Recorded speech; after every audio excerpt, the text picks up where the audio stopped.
watching to the Black Eagles podcast, a Beşiktaş talk show. Ahmet Dursun Sergen aldı. Sergen Bülent yan yana. Sergen Bülent. Sergen. Yanında Tümer var. Tümer'e doğru aksın kaybetti. Tümer topu aldı. Sergen aldı. Gol! Gol! Gol! Sergen attı. Sergen attı. Şampiyonluk geldi. Sergen attı. Şampiyonluk geldi. İbrahim'in pası. Roma. Şimdi Ahmet. İkinci gole gidiyor Beşiktaş. Ahmet. Ve gol!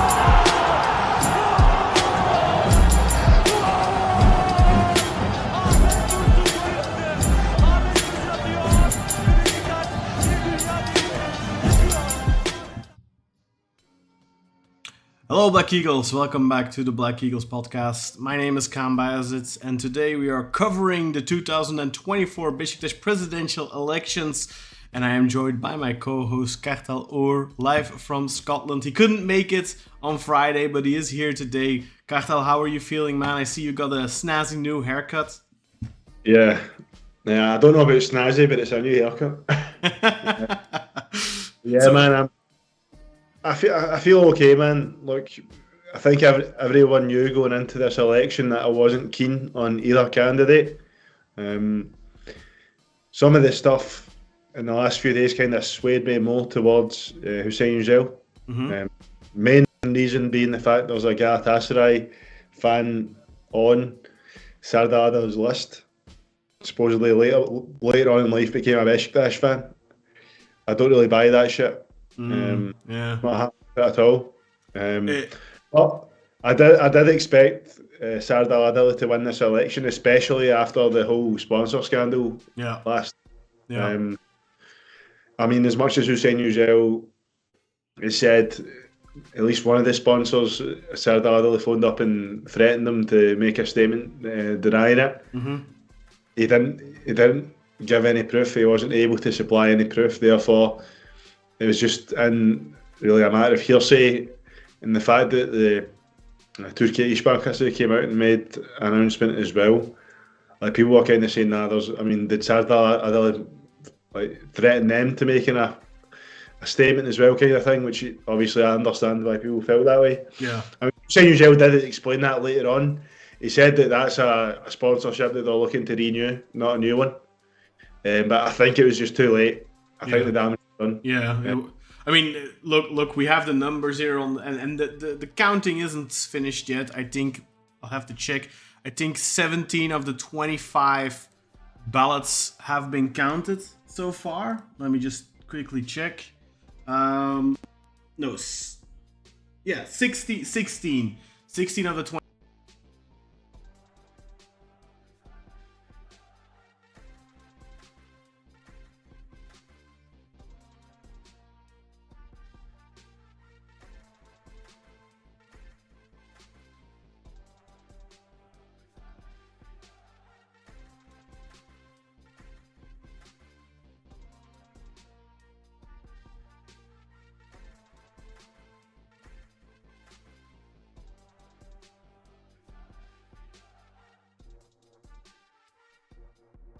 Yeah.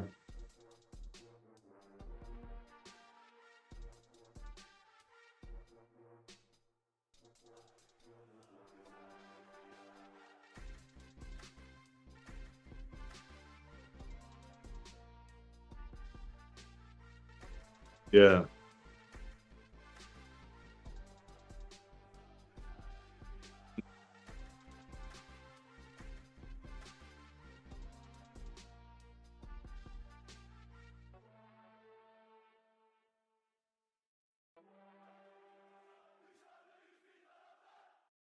Yeah. Hello amigo, how are you? Come to Beşiktaş.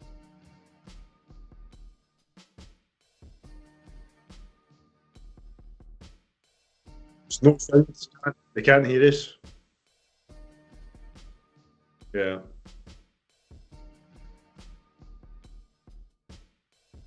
Muted. Can you hear me, Ura? Yeah. Right in the chat. Oh yeah. Now it should be fine. Okay. All right. I was muted. Sorry. Let's see. Let's get the chat up because we can see these numbers. I mean, it's it's pretty clear who's winning. So let's Let's see. I'm gonna hide that in a second. Where, if I can find where I put it. There, I put it. There we go. We got the live chat up there. Sorry about covering you boys up. Welcome everyone. Grey Wolf, Carlito, Nathan. Welcome to the regulars, of course. I'm gonna just reiterate a little bit what I was saying there before I was muted. So I'm not gonna hide it. I was very much in favor of Yücel. That was even more so after he announced his sponsorship deals. And then yesterday night, of course, that bomb burst, and the release of it was almost comical, almost like it was written in the stars, because Adali was going live on Hat is Spoor at 9, and at 8:35 Baba Yappe made a statement, and at 8:54 Işbankası made a statement, whereas the announcement, the sponsorship announcements were done at 4 in the after. In 2:30 in the afternoon. So 6 hours before these statements went out. So it almost seemed like it was perfectly orchestrated to set Serdal Adali up for a great interview on live on air on Hat is Spoor. And then Yücel tried calling into the show, and Adali refused to talk to him, which further spurred on conspiracy theories. That maybe this was like a sabotage job. Look, I think where there's smoke, there's fire. It definitely seems suspicious. But on the other hand, you have to show some proof. Otherwise, you can say what you want. And also, like, İşbankası, it's a big company. Yeah, why would they do it? The guy from Baba Yappe, he made... the guy that Yücel called out. Let me check what his name. I forget his name. Kilic, Erkic Kilic, I think, or something like that. Kilic. Something along those lines. Yeah. So he made a statement today, I think, or yesterday. No, maybe yesterday evening. The 17th. 541. Votes in that 17th ballot. It's getting announced now. 399 votes for Serdal Adali, so another resounding win in that one as well. What did you think of that statement issued by the guy from Baba Yappe, though? Because that kind of... Yeah, I mean, what he said is there was nothing... This guy went to both candidates. Mm-hmm. And he said that he's going to... There's this plot of land that the club has. Yeah. Paşamandara, Yeah, that's the one. And he said he was going to make youth team facilities there for the club. Mm-hmm. He was going to cover all the costs. But he said that would be him as an individual doing that. Yeah. Not as, like, it's Baba Yappe. Mm-hmm. So basically, both candidates do have a sponsorship with that guy, but not as the company, just that guy as an individual. Yeah. So really, I mean, it's kind of pulling at straws saying there's no agreement. I mean, it's that guy that owns that company, you know. Yeah. On a technicality, maybe it's right. He didn't have an agreement with Baba Yappe, but he did have an agreement with their owner. So I think that was clutching at straws a wee bit, making a big deal out of that one. Don't you think that kind of confirms what Yücel is saying, though, that maybe Adali phoned him up and put pressure? Because I think that is something you could be. Yeah, you could easily clear that up on Monday. Like, that did not needed to be cleared up right before Adali was going to go on television and right before the elections. Like, that's literally, like you said, it's a technicality. The sponsorship is there. That seems very malicious to me. Yeah. I don't know about the İşbankası about that stuff. Like, yeah, İşbankası is weird. But there's no way. Some people were saying if Serdal Adali has the power to make İşbankası make a statement like that, it should be Beşiktaş president for 10 years. Yeah, but maybe they have a point. But I mean, I definitely think there's some smoke there. And I generally have the impression that maybe Yücel was playing too nice throughout the campaign. I've had this argument with some people in our groups, and they were saying, but it's going back and forth, but I don't think that's true. Yeah. I think it was really... Adali played it very, very, very personal. Yücel tried to keep it as professional as possible. Okay, maybe he took a shot here and there, but I feel in general he was very respectful, almost too respectful, naive, maybe even. And if I look at the two programs that both presidents have, like, I don't see, to me, the strongest candidate in terms of project lost. I understand why people are leaning towards Adali right now, because you can twist and turn it however you want, but this board this past year has tainted everybody involved, and especially Hüseyin Yücel. Hüseyin Yücel has made mistakes. The whole Mourinho thing didn't do him any favors. I think if that Mourinho thing doesn't happen and he just signed Rafa, for example, and Ciro and Paulista, even though Paulista is definitely not been a good signing because of his injuries and all that kind of stuff. Like, I think if that would have just been that, I think he would have maybe had a chance now. But because of the whole Mourinho thing, that was a big loss of face for him. And he made up with that with the Rafa signing. But then full board around you collapses, man, and you're the number 2 man. Yeah. Just that together with the Talisca Mourinho, man, and the fact that Paulista. Oh yeah, the Talisca thing. I didn't even think about that. Yeah.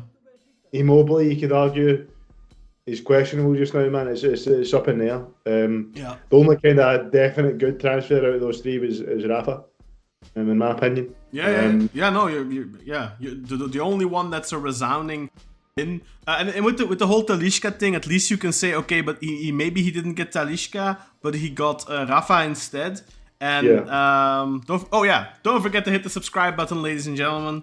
But with Talisca, with the Rafa Talisca thing, I think we got in my opinion, better player for half of the money. Yeah, I agree. Yeah, because Talisca, I don't know how Fener, because I mean, he signed for Fener 20 times now. He's still not there. I don't know how that deal is going to look. Supposedly Fener are going to loan him and only going to pay a part of his wages. So let's say they pay 6 or they pay 8 million of his wages. I don't know if they're gonna have like a buyout clause or obligation to buy, or I don't know how that's gonna work. Fener always managed to do good deals, it seems. Especially with Saudi stuff. When Saudi is involved, they seem to have good connections there. But I think logically, if you put up Talisca, who's been playing for the last 6 or 7 years of his career at a questionable level, and you're gonna put up against that, you have to pay high wages and potentially a transfer fee. And on the other side of the spectrum, you have Rafa, same age, has played at the highest level for the last 6-7 years. Contrary to Talisca, he's free, and you're paying him 6 million a year. Yeah, I mean, I think objectively Rafa is a far better signing. So, I don't know if he really messed up there, but he messed up in going live on a television program, probably a little bust from Rake or something, and saying, "Oh, who do you want, Mourinho or Talisca or whatever it was?" I don't even remember. We were super critical of that at the time. But yeah, that was a big mistake. That was a big PR blunder. And I think he made some smaller PR blunders now during his campaign as well. Yeah. Not super big ones. I feel like Adali made bigger ones, honestly. And I think if this would have been a fair battle where Yücel wasn't tainted by the previous administration, I think this would have been a landslide for Yücel, if I'm honest. But just his affiliation with this past board, which some people are calling the worst board in the history of the club, which I think is ridiculous, because simply there's been a president who literally caused all the problems we have today. But I understand why they say it, because it was such a short period and it unraveled so quickly. But yeah, I mean, maybe in 3.5 years, Yücel clean slate, maybe. I mean, let's not forget Adali was actually the vice president of, in my opinion, the worst board in the history of this club, under Yildirim Demirören. Adali has a lot of responsibility in the current financial situation of the club because it's been snowballing ever since 2012. A lot of the costs that the club is still paying for to this day were made under that administration. And then you can argue, okay, how responsible is a vice president? That is a different argument to be had. But Adali clearly isn't suffering from that taint anymore because it happened over 12 years ago. Maybe in a couple of years, Yücel will be free of that taint. I don't know. If you want to look back to last year, Adali did suffer from that. It was called the Matrushka. Last year. Yeah, last year. So, because of how recent all this is with Hüseyin Yücel and Hassan Arat, it's just made everyone forget that Adali was involved in Fikret Orman board later on, and he was involved in the Demirören board as well. Yeah. But was Adali involved in the Orman boards? I don't remember that. See that right at the end, basically when Ange left. Oh, was Adali in? Adali was the second president at that point. Oh dear, I don't even remember that. Hüseyin Yücel was the second president, I thought. Not under Fikret Orman, he was a board member, but not so second president. Oh, okay. Serdal Adali was second president at the end of the Orman era. Yeah. Shall we get to some comments? Because I see we have a lively chat right now, Kartal, and I want to get to people's questions, people's statements, and see what they're thinking. Yeah, well, if you want, in fact, I can run through them just now, but my delivery's arrived. I said to Karen off air, I had a bit of a blunder. No worries. I'll look at it, don't worry. Yeah, so... but you go get your dinner, Kartal. I'll have a look at the chat. Don't worry.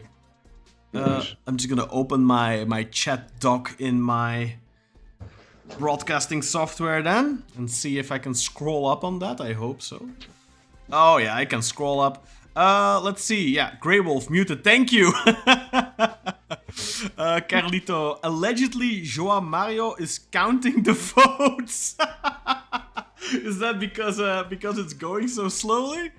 Let's see. Nathan says we lost your audio, Khan. Yeah, I'm sorry about that, guys. Would have noticed it quicker if I didn't cover you guys up, of course.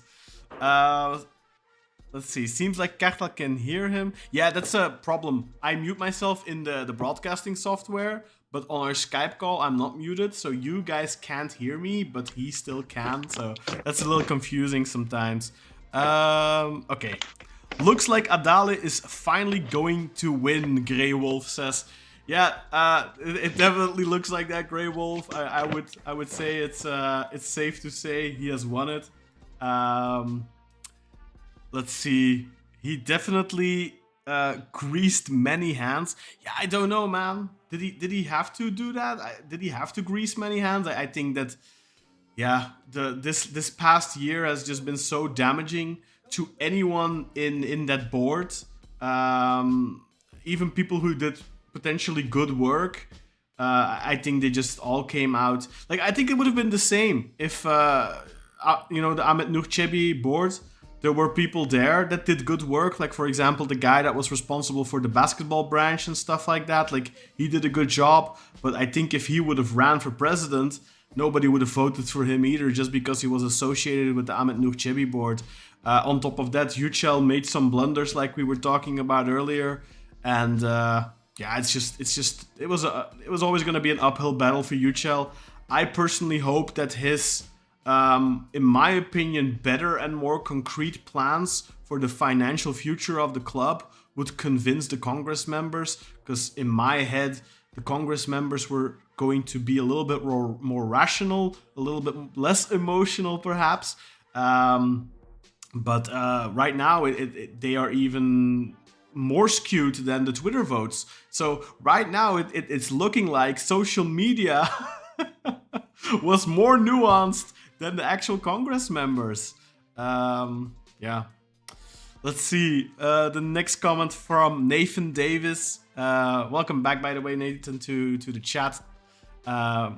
Given the big margin, I doubt the sponsorship fuckery was decisive. Yeah, I don't know, man. That was a really big bomb. I don't. It's hard to say. A new subscriber. Thank you for subscribing. Arabos36 subscribe to the channel. Yeah, it's a tough one.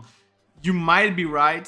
It might not really have been the sponsorship stuff, although I think that was really big, because I don't think you can underestimate it, because I think the sponsorship announcements had convinced a lot of people, because 86.6 million or 86.8 million, I forget, that is arguably the biggest sponsorship agreement in the history of the club. Now, I do have to say, it was 25 or 21 different branches. So, is it really the biggest sponsorship deal? I don't know. It's a lot of money regardless. We were talking 36 million in the first year, 25 million in the 2 subsequent years. If you look, yesterday Galatasaray and Fenerbahçe both announced their sponsorships, all their sponsorship deals. Galatasaray have a total of 42 million in sponsorship deals.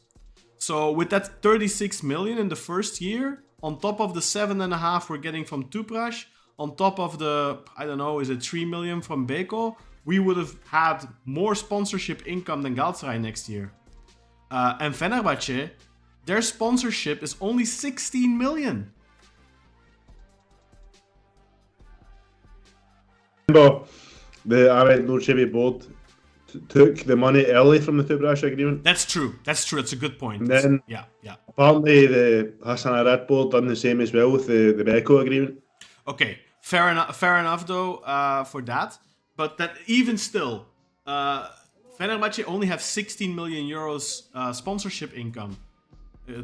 And Galatasaray have a massive leap at 42 million. So that 36 million in the first year, assuming that would all go to the football branch, which isn't the case, but still, like, it was a mega deal. So I don't think you can underestimate how big that was. But even like the naysayers and the people who were doubting Yücel and the people who thought, oh, this is the continuation of Arat, I think even a lot of them were getting convinced. The problem is when those statements were issued by Baba Yappe and İşbankası, for a lot of people, that was the confirmation that their suspicions were correct. And for them, I think it was over then. No matter what happened after that, I think the damage was done and irreparable. Now, does that make the difference between right now 70% for Adali and maybe 60 or 55?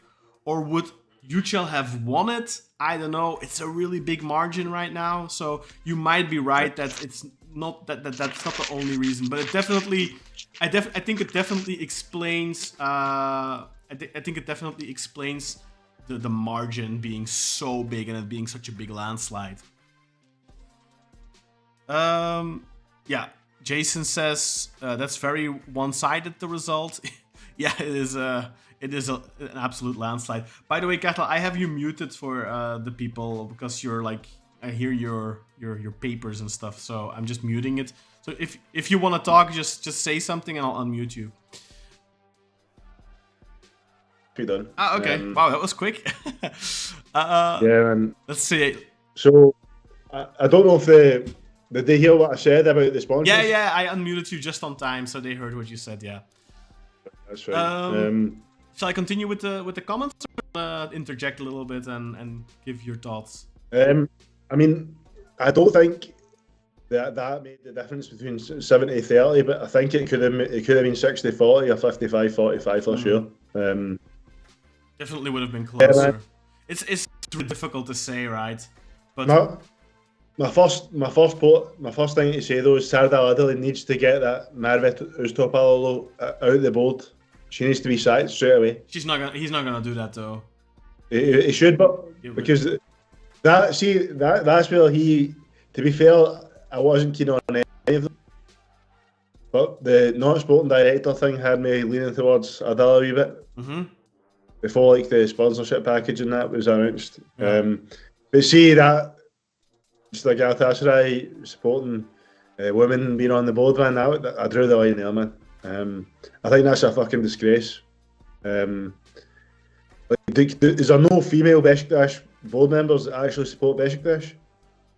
Why are we going for a Galatasaray fan? I assume it has to do with her her credentials, right? What is she being brought on board for? I believe she has a big involvement in his real estate project or something like that. Yeah, that's what they say, bro. But see someone that's not being paid to work for Beşiktaş, which a board member isn't. How good of a job is a Galatasaray fan going to do, man?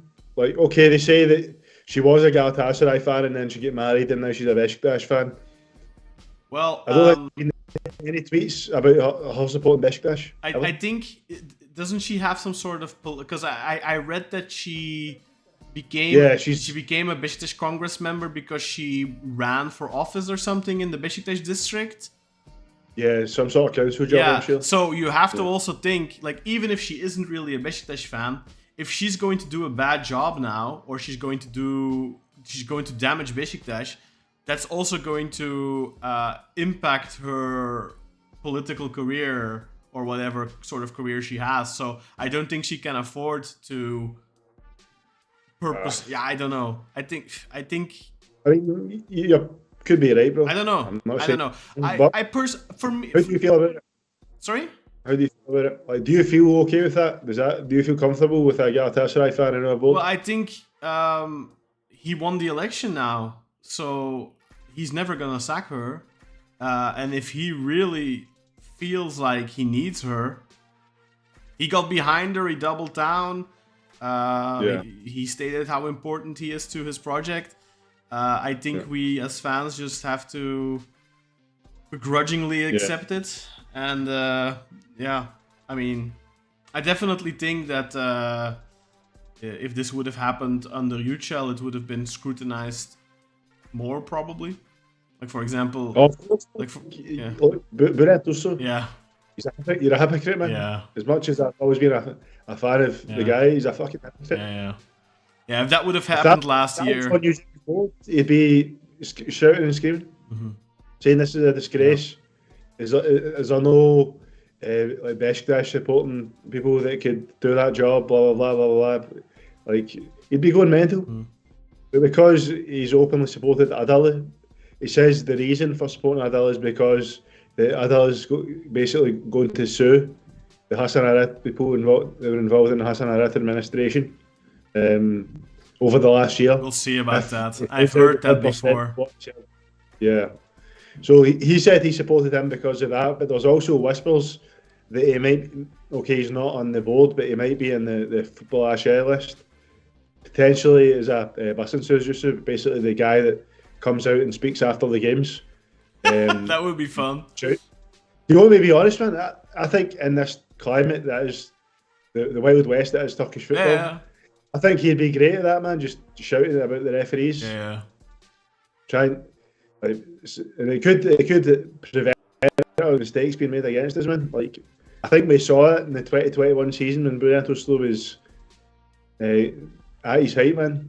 When we won the league, the moment anything happened, he was up in arms about it. He made a lot of people say sorry that year. So I mean, I think he could be good at that job. I think he'd be very good, but I don't like the fact that he's been hypocritical about like Merve, the Galatasaray, or maybe she is a Beşiktaş fan now, supposedly, after getting married. Ex-fanatic Galatasaray fan, it seems, going off some of those tweets. But how old is she, though? Because those tweets were from like 2013, I think, 2014. Yeah. So I mean, I don't know how old she is, but let's say she's 29. I'm just saying something. I have no clue. But then she would have been 19 years old. Like, we can call the youths in. I don't know how old she is. She's probably older. I assume she's like 40 something, but Yeah. Maybe we can have one of our diligent chatters. Maybe they can look up how old Merve is. Because I'd be interested in knowing that. Because, like, I mean, like, if she was, like, 16, 15 years old and tweeting at Hakan Şükür, you know, that's a different thing, I think, than if she was cognitively full-grown, 27, 26, you know? That's a different thing, I think. Can I do some more comments in the meantime, Kartal? Yeah, I mean, I can do it if you want, bro. Now I'm back from a... That's fine. I left off on Grey Wolf's comment on Talisca is old, so if you want to. So you want me to go from there? Yeah. Cool. See Black Eagles podcast. Have it open if you want to, Kathleen. You don't have to do it. No, that's fine, man. I just know that it can be quite hard for you to read it. Oh, it's not too bad in this doc. I can actually see it quite well. Let's see. So it was on the one about Talisca. Yeah. So it was Talisca. Grey Wolf. Yeah. People forget when he left, his plane dramatically dropped. Is that where you were? Yeah.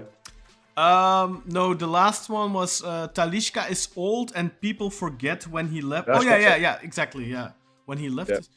I don't know if I agree with that though, because I think Grey Wolf, I'm sorry, man. I disagree with you there. Yeah. His stats have been phenomenal ever since he left, so you can't say that he's dropped. Maybe he's no longer at the level to be playing in our league, because I do believe the Saudi League and the Chinese League's a big step down from our league. So he's still, stat-wise, he's still great, man, so I disagree. But anyway, we're not here to talk about Talisca today, so we'll just quickly move on. So I mean, it depends on what he means. If he means like ever since he left Beşiktaş, or does he mean the last season in Beşiktaş? But then last season in Beşiktaş, first half of the season, his performance dropped, but second half of the season he was phenomenal. I think he scored like 11 goals in the league or something. Grey Wolf is surprised at the vote. He thought it would be way closer. Yeah. I expected maybe 60-40, but I didn't expect this, so yeah, I agree with him. Yeah, what's it up to right now? Let's have a look here. Elbow S36, who's our new subscriber, by the way. Thank you for subscribing, man. We really appreciate that. Definitely, man. Erebo, by the way, you should check out our Patreon page. If you become a free member, you don't have to pay anything. If you become a free member on our Patreon, there's a link there to our WhatsApp community, and a lot of the people in the chat right now are in our WhatsApp community, and we talk every day all about Beşiktaş. It's really a great community, and everyone is welcome. Grey Wolf, you're in our chat almost every live stream. But are you in our community chat though? Are you under a different name there? I don't know who Grey Wolf is if he is in our community. So let us know in the community chat if you don't want to reveal your real name on the YouTube chat. Let us know there. I want to know who Grey Wolf is. And if you're not in there, Grey Wolf, please come and join us. Sign up to the Patreon, become a free member, and just click on that link to the WhatsApp community. I had to hide it behind a registration wall because otherwise we get a bunch of spam bots. Yeah. Well, Aribo has said that we are doomed, man. I don't know if I agree with that, Aribo. I think we need to wait and see what happens. As much as I wasn't a fan of either candidate, who knows? This new scouting guy that's going to come in could be really good. He could help us find some great players, and maybe we will have a good squad going forward. So let's just wait and see, man. I'm not too hopeful, but you just need to wait and see. There's no benefit to us writing them off from day one. Like, we need to go in with our own mind. I agree. We'll go with the waves, as they say. Yeah. So if it's really wavy and rocky, then we can criticise. If it goes smooth, we can applaud them. So we just need to wait and see how it goes, man. There's no point in being all doom and gloom just now. I was a massive proponent of Yücel. I know Carlito is as well. I think Sinan was definitely much more leaning towards Yücel too. But I mean, this is not the result I wanted to see. But at the end of the day, I'm a Beşiktaş fan. I want the best for Beşiktaş. I don't think Adali is the best for Beşiktaş, but I really, really, really want to be wrong about that. And I'll tell you something, guys. The last 2 elections, I was first very much in favor of Ahmet Nur Çebi, and then I was very much in favor of Hasan Arat. So I was proven wrong in the last 2 the last 2 elections. I hope I'm gonna get proven wrong a 3rd time in a row, and that Adali does a fantastic job, and we have to support him at least in the beginning. Yeah. He has 6 months now. Hopefully, he can show positives in those 6 months and then gets another 3 years. But hopefully, if he's gonna fuck it up, he fucks it up within these 6 months so we can vote somebody else in May. Yeah. So let's see. That's nice, by the way, that Stream Elements announces new subscribers. Because I missed who it was. I saw the graphic pop up, but I didn't see the name. Carlito Del Carmen, also known as Ural, has said, "Congratulations with FEDA 2.0 all." I mean, Serdal Adali has said that we're going to make the team a lot younger, which I'm a proponent of that, man. But he did say that we're going to stay competitive. So if we stay competitive, you can't really call it FEDA 2.0. And he's not said anything about selling or high earners either. Yeah. So I don't think it's going to be FEDA 2.0, man. I hope not. I don't think it will. But the thing about you, I don't think anyone is against younger players. The problem with younger players is younger players cost a lot of money.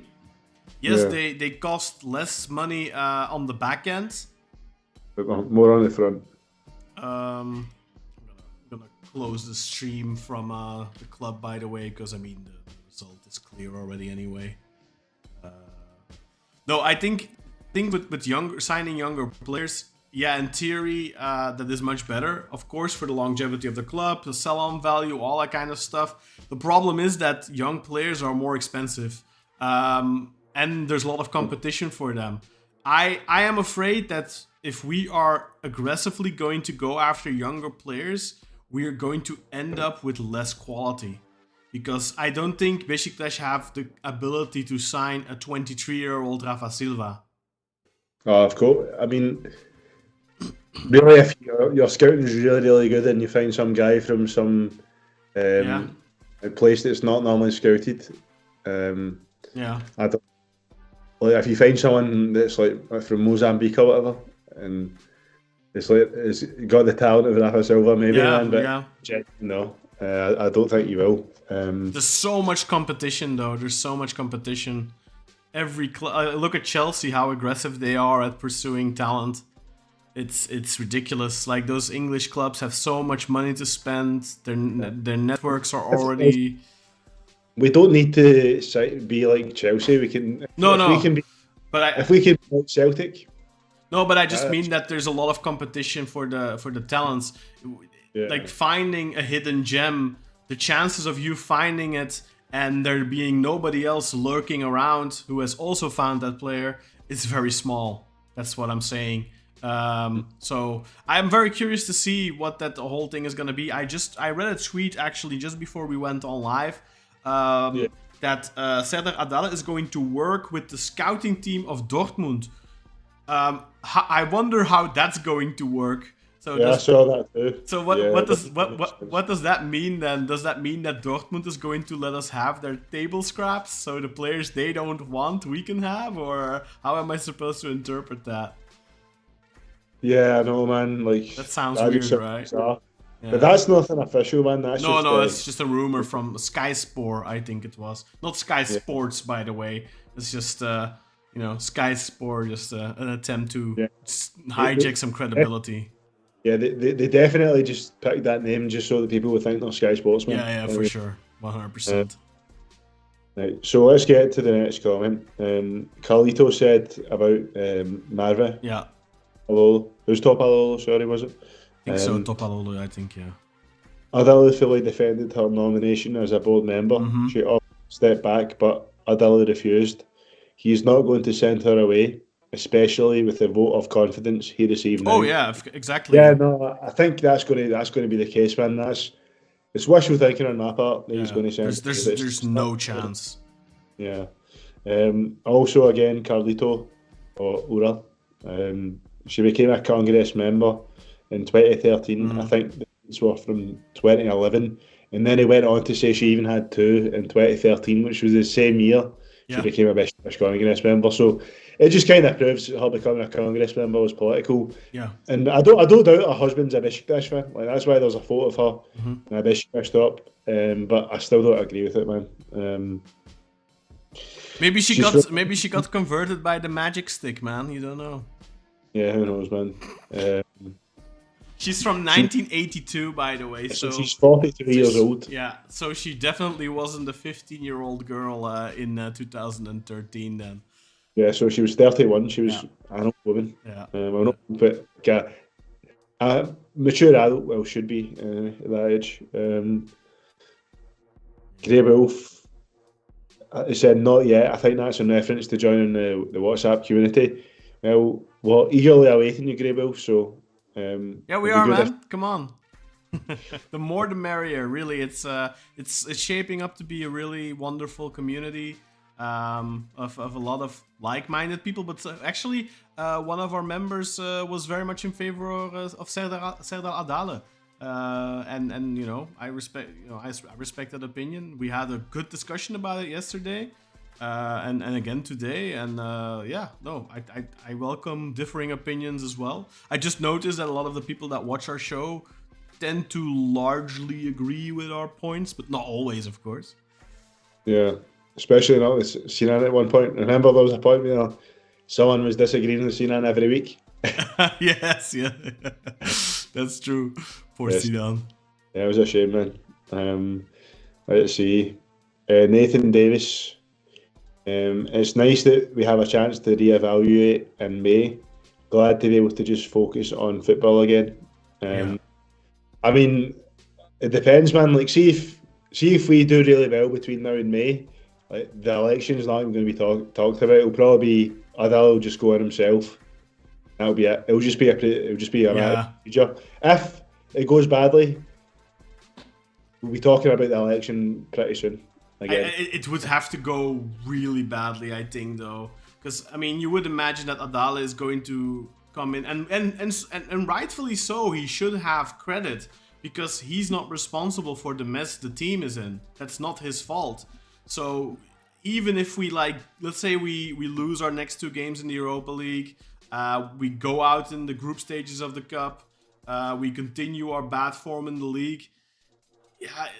I think even if it goes super bad there, it's going to require an off-field scandal, or like wages not getting paid, the bank loan not getting paid. I think it's going to require something like that for anything to happen to him.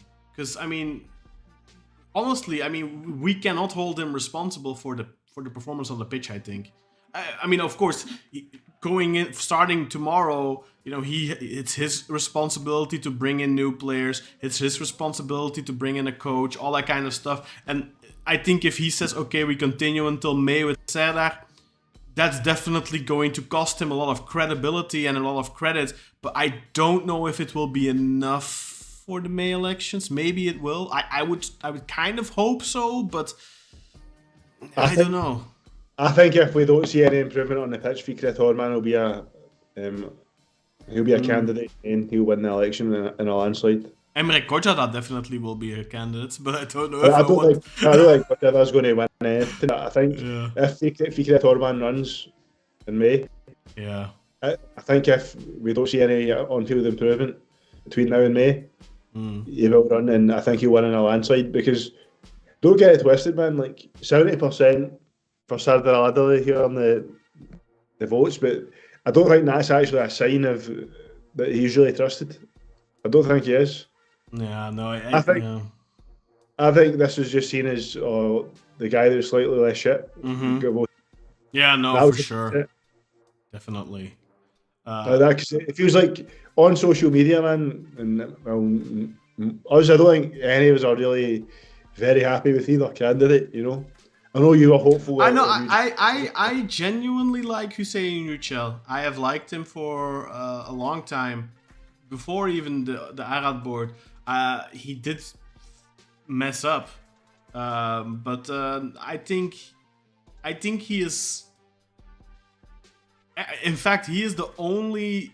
There's a lot of them. Don't think no, but there's a lot of billionaire Beşiktaş fans. There's a lot of them, high profile ones. Some of the richest people in Turkey are Beşiktaş fans, and Hüseyin Yücel is the only one that has supported this club actively like that, other than Rami Koç. But contrary to Rami Koç, Yücel has also taken on board responsibilities. He's the only one stepping forward. And much like Carlito, I'm kind of done with Beşiktaş being the homeless guy on the corner of the street begging for small change. I'm fed up with that. So I really wanted to see either a president who has the quote unquote political influence to make Beşiktaş sustainable again, or just somebody with a lot of money, deep pockets, who doesn't what I want right now, I want a president who doesn't need, who there will never be a question where did he get rich off of Beşiktaş. The thing with Hüseyin Yücel is you can never think, oh, he got rich off of Beşiktaş. No, because this guy has enough money. He doesn't. Yeah, exactly. And with Adali, he's rich too, but he's not football rich, if you know what I mean. I think if you have 250 million euro in the bank, or you're worth 250 million euro in stock options or whatever, that is being, in the normal world, you're rich. But in the football world, 250 million euros, it's not a lot. Doesn't even cover the debt of the club. No, exactly. So, yes, Serdal Adali is rich, but is he football rich? I'm just going to call it that. He is not.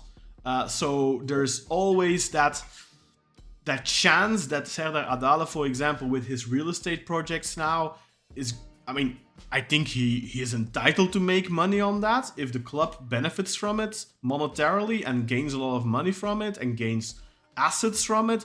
I don't see anything wrong with Adali. If he is going to put his own money in it and develop it, he should 100% make money. But there's been things in the past with other board members where you think they used Beşiktaş's name to get ahead in life, but they never gave anything back. I think as long as if there's symbiosis where it's mutually beneficial, I'm fine with it. But when they're taking more than they're giving, that's where I see a problem. And with Hüseyin Yücel, I think there's always gonna be more giving than taking. I feel like that's safe. Yeah. And that's why I liked Hüseyin Yücel. I don't really like either of their visions for football, man. That was my problem from day one. Still don't. But let's say, because a lot of our fans, and you included, Kartal, you actually have said many times, and a lot of fans have said this many times, just sell the club. I would want the club to be sold. Yeah. If I were to handpick someone to buy this club, it would probably be Hüseyin Yücel. Because, one, he's a diehard Beşiktaş fan. He cares about football. And he has a lot of money. And the problem is, people always say, oh, I just want some Arab to buy the club. That only works if you're Paris Saint-Germain or something. Or you're Manchester City or whatever. Look at the club. There's so many other, Vitesse in the Netherlands. Look what happened there. Look what's going on with Beerschot in Belgium. I think if you're not a club of a very specific status and a very specific impact on the football world, I don't think the Arab with unlimited funds is going to come to Beşiktaş and pump that type of money in. I think that's living in in a dream world. I don't think that exists. Yeah. That scenario that only exists in people's minds. So if you want a billionaire to buy Beşiktaş, I think someone like Hüseyin Yücel is probably your best bet.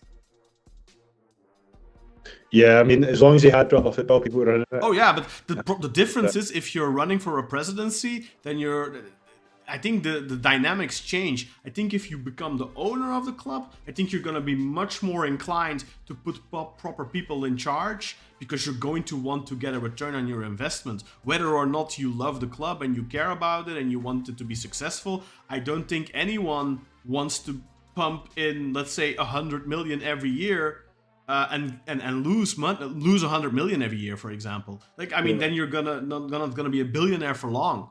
So you're always going to want the club to be somewhat self-sustainable, and you'll put in some money now and then. But in an ideal world, you want the club to be successful, and the best way to do that is having professional people in charge.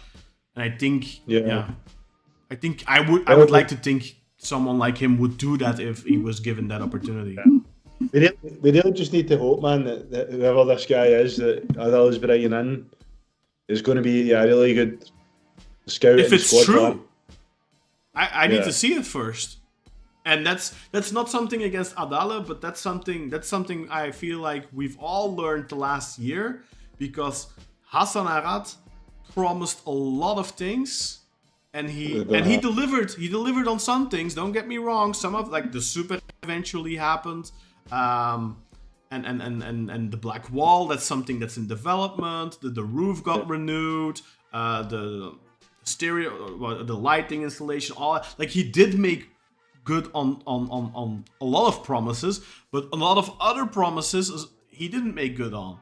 So I feel like we as fans, we have to take a stance of we'll believe it when we see it. Yeah, I mean, he did say today that he has agreed with this person, didn't he? Oh, did he say that? I don't know. I didn't see it. I'm sure I read that. Okay, that's good then. That's good. But let's get back to the comments, man. Yes, let's do so. So, Grey Will said, "Imagine we all got it wrong and Adali saves the club and propels the team to the next level." I'd love that. Let's hope so. Let's hope so, man. Hopefully. And then Carlito said, "Happy to be totally wrong about him." That's it, man. That's what you want to see. Like, unfortunately, there's not enough people like Carlito in this fan base. Yeah, I agree. People are, after being right, after saying, "Oh, I told you so," you know. Yeah. Many people say that. I mean, there's people prefer so, but I don't do it because I want the club to be successful. I'm upset that I'm right about some of these things. You know, I want to be wrong. Yeah, exactly. Like, I mean, again, I still very much prefer Yücel, but I don't want to be in a situation in 6 months where I can say, you effing idiots who voted for Adali, I told you so, you're stupid, blah blah blah. No, I don't want to be in that situation, because that situation would also mean I've been miserable for 6 months watching Beşiktaş. Yeah. I just want to have fun watching Beşiktaş. I don't want to be right. I just want to enjoy watching football. I want to be able to talk to my friends Kartal and Sinan every week about how great we are playing and how much I love Rafa and how much I love this player. Oh, and this young kid we got we got in from the Netherlands or something. Oh, he's amazing, and this guy and blah blah blah. I just be positive and love what's going on, and I think all of us want that. You know, a lot of YouTubers and a lot of people who are on social media, they thrive on negativity, and I genuinely think there's some people out there who have like YouTube shows and stuff like that who are almost rooting against their own club. Like, for example, the Arsenal TV types. I'm not saying they do that because I don't watch that enough, but I know from reputation, like their numbers, their views go up when the team does bad, because then everyone tunes in to see their rants. And I think there's a lot of people like that. I'll let you in on a little secret, guys. Our views go down when we do bad. So I want us to do well. That's not the only reason, of course. Far from it. But I just want to be happy being a Beşiktaş fan again, and it's been a long time. We were happy very briefly at the beginning of the season, but it was so short-lived. You want to have some sustained happiness. Exactly. You don't want to be going down this roller coaster of emotion all the time. We were happy for all of 2 months, man, and then Yeah. it came crashing down. Yeah, exactly. It can always be worse, you know. You could always be Fenerbahce. Exactly, bro. Yeah, I'm just gonna clarify. He didn't actually say we have agreed, but he says that a world-class football brain is waiting to come to Beşiktaş. Basically, once we come to power. So that's essentially. He's not used the word agree, but he's basically saying that it's done. The guy's waiting to come in once we come to power.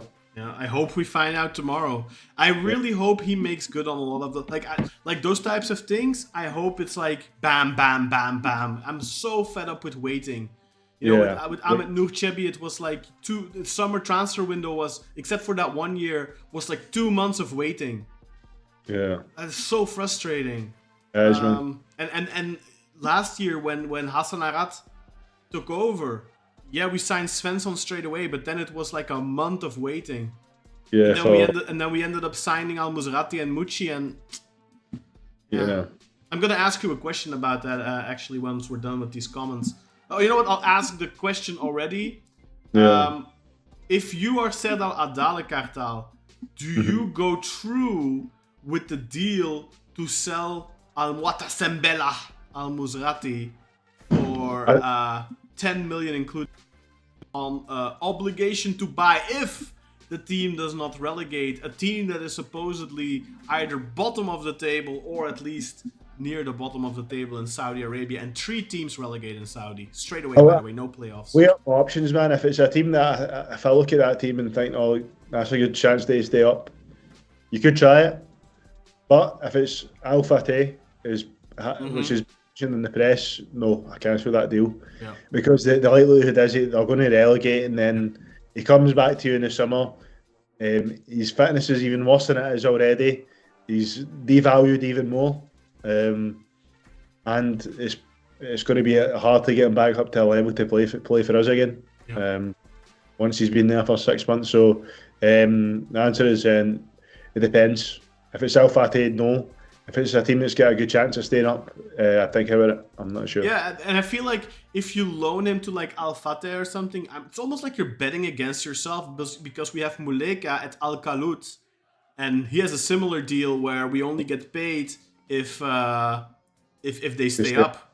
Yeah. Let us know in the comments, guys. What do you think? If you're Serdal Adali, do you go through with selling Al Musrati, or do you come back on that decision? By the way, I think a very good decision by Hüseyin Yücel not to. I don't think the deal is a good idea, but I think it's a good decision on his part not to finalize that already. Yeah, it was ethical, man. Yeah. Like, if he'd done that, it wouldn't have been ethical. Yeah. But let's just get to these last couple of comments. So he said, I don't understand why people would vote for Serdal Adali, who has been arrested and was directly responsible for the club's financial woes. He went to prison for Beşiktaş, Grey Wolf. Yeah, exactly, Grey Wolf.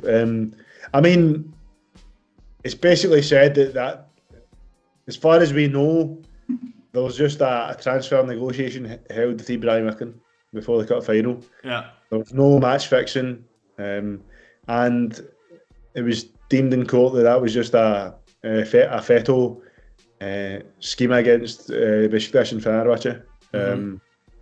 So, I mean, obviously we can't say for sure, we weren't there, but as far as we know, he was wrongfully in prison, so I disagree with that about he was arrested. But you could argue that signing, as much as Ricardo Quaresma, I'm going to be eternally grateful for Serdal Adali for him coming, because Quaresma is my favourite Beşiktaş player of all time. And if he never came that first time in 2010, he wouldn't have came back in 2015. That's very true, 100%. So who knows, man? Maybe we'd have 2 less titles. Yeah, that's possible. I mean, I think still would have won the first one without Quaresma, but the second one, I don't know. He was very good in the second half of the season. he was, but we still had. I think Gomez and Sosa was enough, man. to get us back. Maybe. Try. But then we had Gökhan Töre.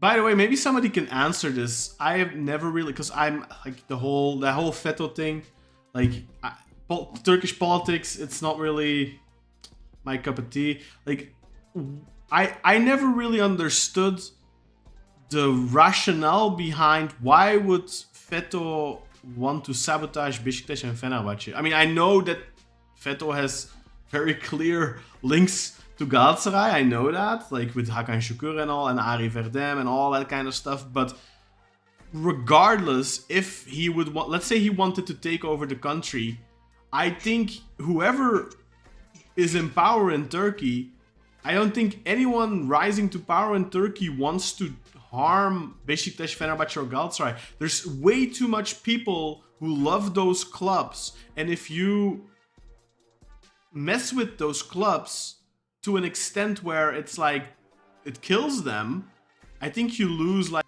millions and millions of people. Like, so yeah. I don't really understand the rationale behind. Yeah, man. It doesn't really make sense in that regard. I would love to have somebody explain that to me. Only big team, maybe, but that would make sense for his aspirations of taking charge of the country. I don't know. I mean, this is a genuine question, by the way. That is not meant sarcastically or ironically or whatever. Like, I would genuinely love to get somebody to explain that to me, because football is my thing, but like I'm clueless about it, honestly. Yeah. The part about the financial woes, like, I can't get annoyed at that guy for bringing Quaresma in. Like, he had to come to Beşiktaş, man. That was destiny, man. He had to come. Did you manage to listen to the entire episode on Friday, Kartal? I did not, man. No, I listened to like the first hour or so, and then I had to take inbound calls, so I didn't. Yeah. So the whole Portuguese contingent. So Quaresma, Simão, Almeida, Fernandes. That ended up, I believe, costing the club, Ural said, 63 million euros. Yeah. I mean, personally, the only players, if we signed Fernandes and Quaresma, that would have been enough, man. I don't think we needed Simão and Almeida. I think we could have got a better striker than Almeida, and Simão we only got a good 6 months out of. Yeah, I mean, obviously, we don't even need to go into Julio Alves, man.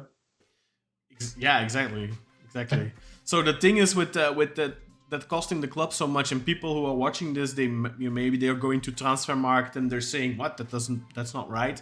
So in terms of transfer fees, we paid 7.3 million euros for Ricardo Quaresma. I think we paid 3.4 million for Julio Alves, and then I think we paid 2.2 million or something for Fernandes. So, like, transfer fee wise, it was only 10-12 million. Wages, Quaresma was on like 3.75 million a year. I don't know what the other guy, I think Simão on like 2.5 or something, Almeida 2.5 or something. And I think Fernandes was relatively low-ish wage-wise, like 1.2 million or something. But the thing is that, like, it wasn't just that. So it was the cost of the transfers, the cost of the wages, and most importantly, probably the costs that were given to the agent Jorge Mendes and Ahmed Bulut, that in total came to 63 million or something like that.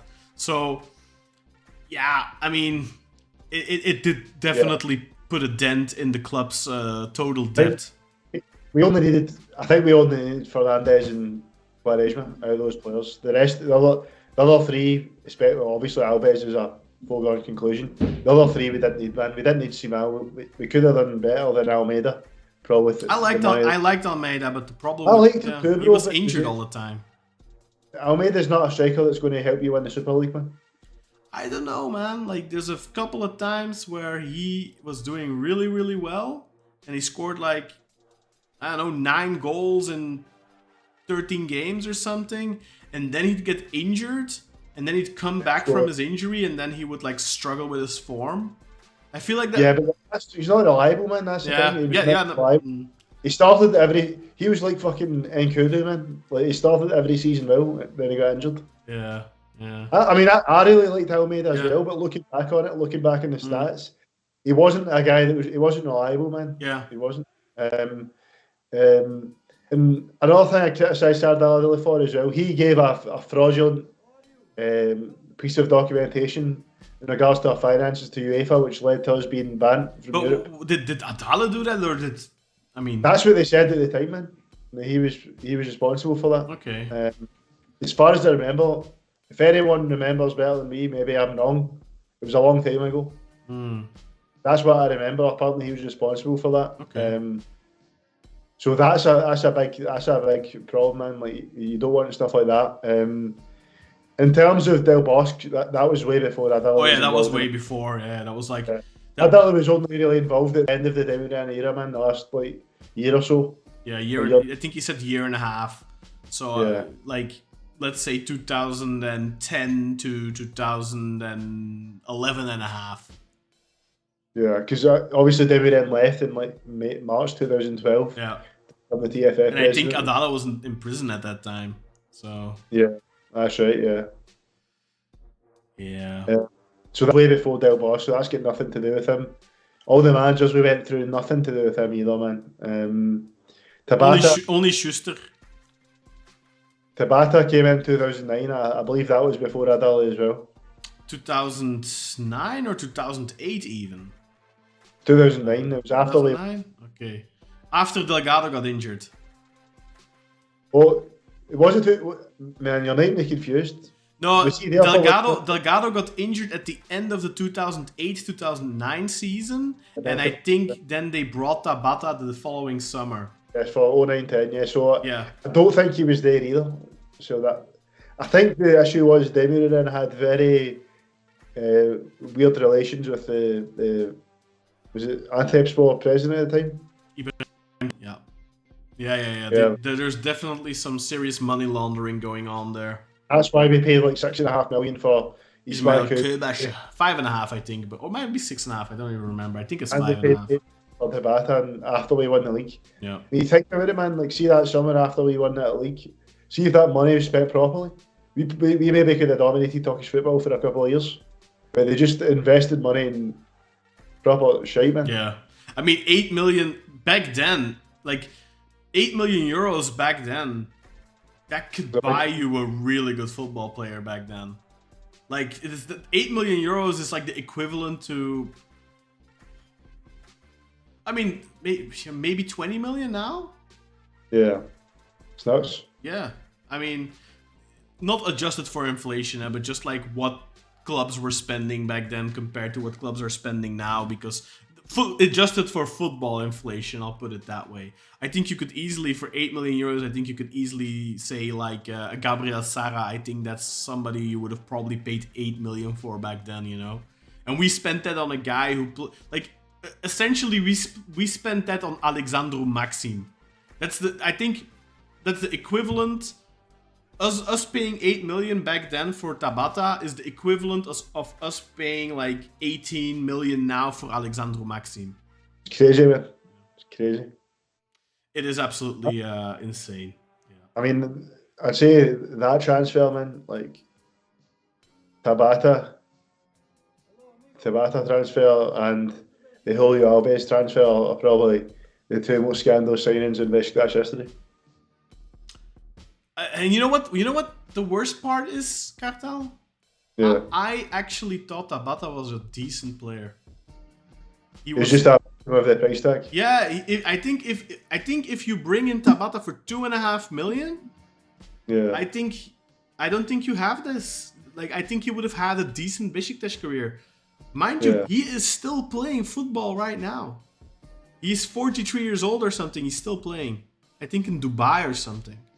Yeah, it's I think. Yeah, it's possible.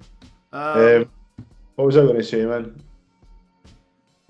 Just something I was going to say. Yeah, Misrati. That's it. Misrati's kind of getting that Tabata treatment right now, but yeah, the difference is we're going to hopefully, fingers crossed, if that said team stays up, may recoup the majority of that fee. So if Musrati cost you 4.5 million, 5 million, maybe even 6, if he cost you 6 and you didn't only buy 50% of his rights, I think people wouldn't be doing what they're doing right now. Because look the difference as well.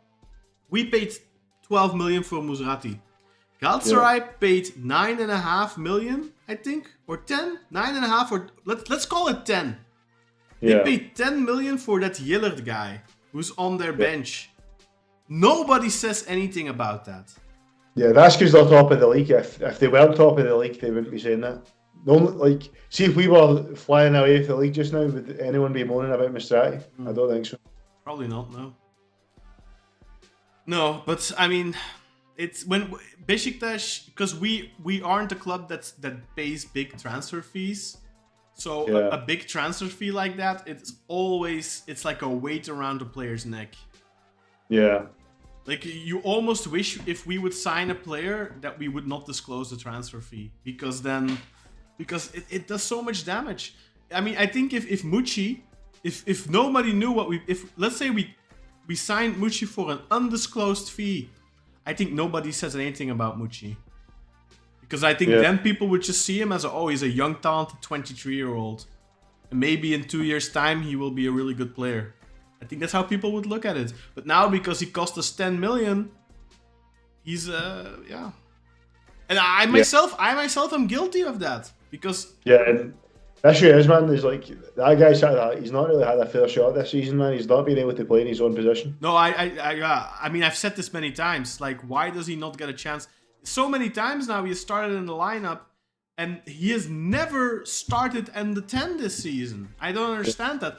Like, one of the few moments, this last game, who did we play? I already forgot. Alanya. One of the few moments in the second half, I think, where there was a moment where Mucci cut in from the left and fired a shot at goal, and the keeper spilled it. And that was dangerous. And the thing is, last season, when he was starting at the 10, almost every game, he was taking those types of shots, and goalkeepers were spilling the ball. Like, one of his biggest qualities is his shots from outside the box. And we are not utilizing them because we put him on the wing. And he's not shooting enough because of that. Yeah, and he's almost kind of... I feel like he almost kind of plays like a wing back a lot of the time as well, man. Not even like a wing forward. He's just playing very far away from goal. Yeah, but that's, I mean, Semi too. Like, I think that's a problem with how we play, because our build-up is too slow. We don't move the ball up quick enough, and that's why the double barrier of defense, I'll call it that, from the opposition, they already catch us in midfield. If you are able to push your opponent back more, they have to catch you closer to their own box, and then it becomes... And problem with us, they lock us down around the halfway line already, and that's so our wingers have to start their actions on the halfway line instead of 20-30 meters further up the pitch. That's a big issue because we don't have wingers who can do that. Yeah, man, definitely. I mean, here's hoping, man. Supposedly we're going to sign 2 wingers in January, but that'll be hard. 2 wingers. I mean, one of the first promises of Adali was he has 2 transfers lined up already, Kartal. So I'm watching my watch. I don't have a watch, but I'm watching it. Genghis Khan is a comment, by the way. It was revealed in the Football League's document regarding Jorge Mendes that Beşiktaş was involved as well. Yeah, I mean, I think it's well documented that Beşiktaş were involved with that. But are you referring to the forged papers by Serdal Adali, perhaps, Genghis Khan? I'm not sure. By the way, welcome to the chat, Genghis Khan. If you are interested in joining our fun community on WhatsApp, go to patreon.com/BeşiktaşPodcast, become a free member, and just click that WhatsApp link we have there. You don't have to pay anything, but as soon as you're registered, you'll gain access to that WhatsApp link. It's in the pinned post on our Patreon page, and it gives you access to our WhatsApp community. The more the merrier, and especially people who join the chats regularly. We'd love to have all of you join us on the WhatsApp community. By the way, you don't have to be a free member on Patreon. You can also be a paid member. You can try that out for 7 days for free. And then you gain access to our VIP podcast, which is a weekly podcast from roughly an hour or something like that for some additional content. I wanted to record yesterday, but I couldn't find the time, unfortunately. So I'll definitely be recording something in the next couple of days. Let's see how tomorrow goes. I'm very curious what the first day in office for Serdal Adali is going to be, and if that's going to give us something to talk about. Because only thing is, they're saying that the certificates are going to be given out on the 6th of January. I think it should be tomorrow. Why so late? What are they saying? Sorry. They're going to get the certificates for office on the 6th of January. And Serdal Adali says we want it a lot quicker. That's too far away, and I agree with that. Yeah, of course. Really be tomorrow. Yeah. Because we've got no time to lose, man. We're going into this January window now where we need to make moves. We need to get a coach as well. It's looking like it's going to be Sergen Yalcin, man. Shahin came out and said today that. Who said that? Sorry, who came out and said what? Murat Shahin, Sergen's assistant. Oh, okay. Okay, Murat Shahin. Yeah. Oh, you know something, Ketel? I talked about this a while ago with you, but because you say Murat Shahin now, it made me think of it. For our Patreons, you remember those CDs we had for the 2002-2003 championship? Yeah. I really want to watch those with you for Patreon. We have to sort that out. Yeah, I want to watch those because I was watching I think the second CD, and I just had just all these little things coming back to me, and I just know that you were so young back then. Like I think for a lot of these things will be interesting to you, and I hope to a lot of our members as well. Yeah, I've watched the CD Khan's talking about. That was the first kind of memory I have actually watching Beşiktaş. Was on that CD when I was like 5 years old. Yeah. I turned 5 just after we won the title in the 100th year in 2003, and my uncle sent over those CDs from Turkey to Scotland for us to watch them. And I watched those CDs so many times, man. I as well. I mean, for 6 years, man, because like from the age we won that title just as I was turning 5. We never won another until I was turning. Let's see, was it 7, 11? 6? Yeah, 11. Because we went 6 years without a title. I mean, so for a long time, man, that was the biggest positive memory I had of Beşiktaş was watching those CDs and how we won the title in 2003. Obviously, we won a couple of cups between, and the Super Cup a couple of times as well between 2003 and 2009. Yeah. But then, like that, obviously the league titles, what everyone cares about, and for that 6 year time period, we never really had anything until like that big, until we won the league again. And I do actually, I remember when I was 11 and when we won the league in 2009, watching it on dodgy websites. I think we beat like Ankaraspor 3-1 and Sivasspor dropped points, and then that's when we said this is going to happen. Because we were 6 points behind. Oh, in 2008, 2009. Because oh man, I remember thinking we're 6 points behind, man. Yeah,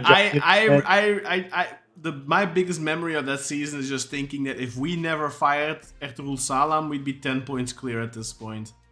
I really think that was one of the biggest mistakes. Like we ended up winning that championship, but like I think it wasn't very convincing.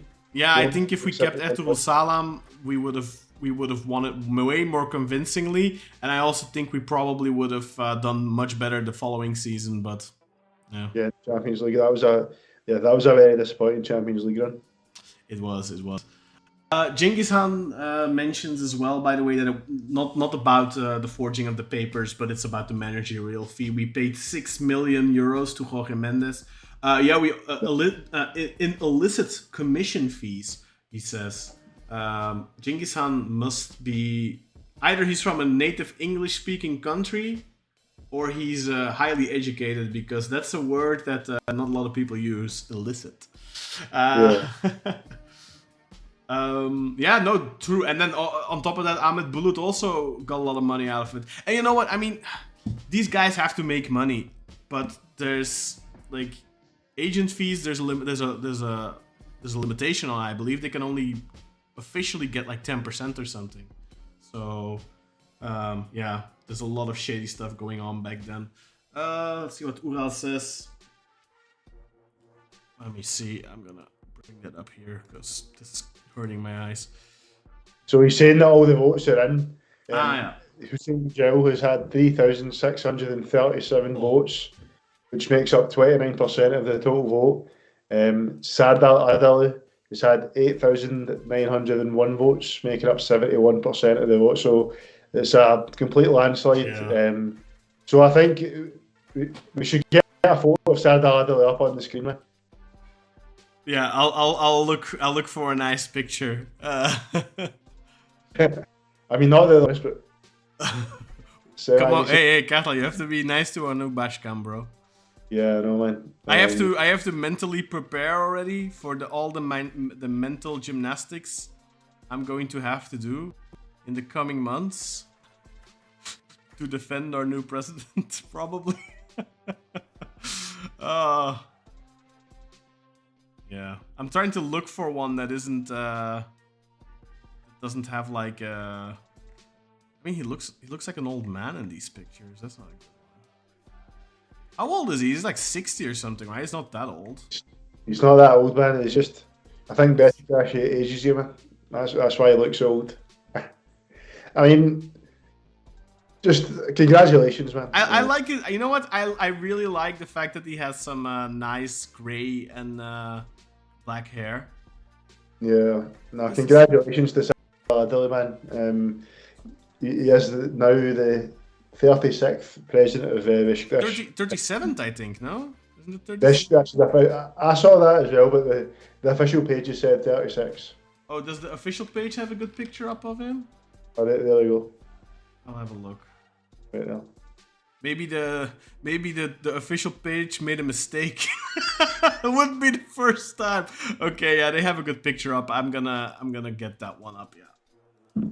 Yeah, congratulations to Serdal Adali. Hopefully, yeah, he had a very successful stint as president, and hopefully it's been worthwhile standing up 4 times for presidency, losing 3 times. Yeah. Hopefully, all the effort was worth it. I'm really excited to see who this squad planner / scout is going to be. I'm very excited about that. Hopefully, we can make some nice moves in January. I'm not very excited about Sergen Yalcin, but hey, it's a positive over having Serdar Toprak there for the rest of the season. Oh yeah, it definitely is. There we go. Serdal Başkan. Serdal Başkan, Büyük Başkan. Let's make it happen. Please, Serdal Adali Bey, Efendi, prove us wrong. I am definitely a naysayer. Please prove me wrong. I beg of you. I want to be wrong. I want you to be successful because that would mean Beşiktaş is successful, and that is really the only thing I care about. Yeah. I mean, and please don't do it in a way that ends you up back in jail and are stripped of a bunch of titles. Yeah, I mean, I wasn't keen on either candidate at all. I've been on record saying that numerous times. I would have felt a lot better about this just now if he didn't have an ex-Galatasaray fan in his board. But it is what it is, man. He's the president now. Hopefully, I congratulate him. Hopefully, he does well, because if he does well, Beşiktaş is doing well, and if Beşiktaş is doing well, we're all doing well. Exactly. So, congratulations to Serdal Adali, the 36th president of our glorious club, our beloved Beşiktaş. The most coveted seat in Turkey. That's it, man. Who wants to be president of the country, man, when Exactly. you can be president of Beşiktaş, man? Exactly. There we go. Put it right there. And now I can delete these. Jeez. Let's see.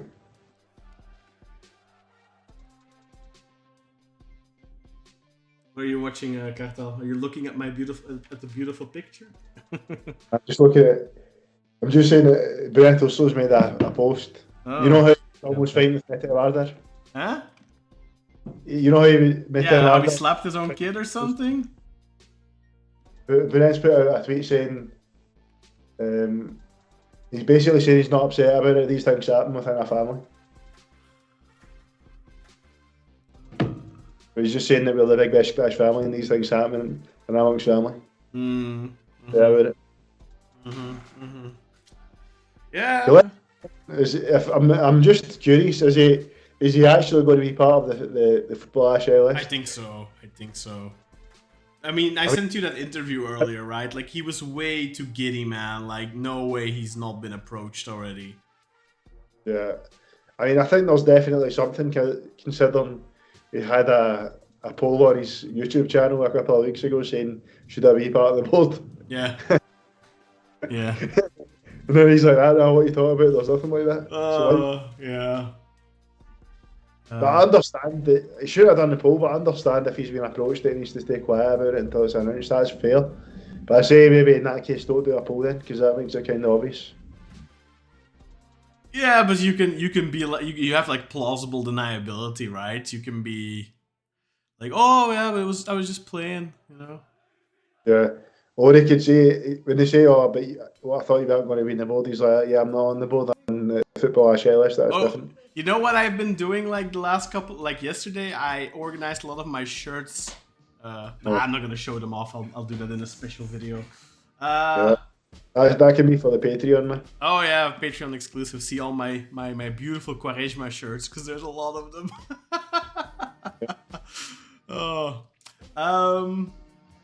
Yeah, no congratulations, of course. You know what? I mean, I went into this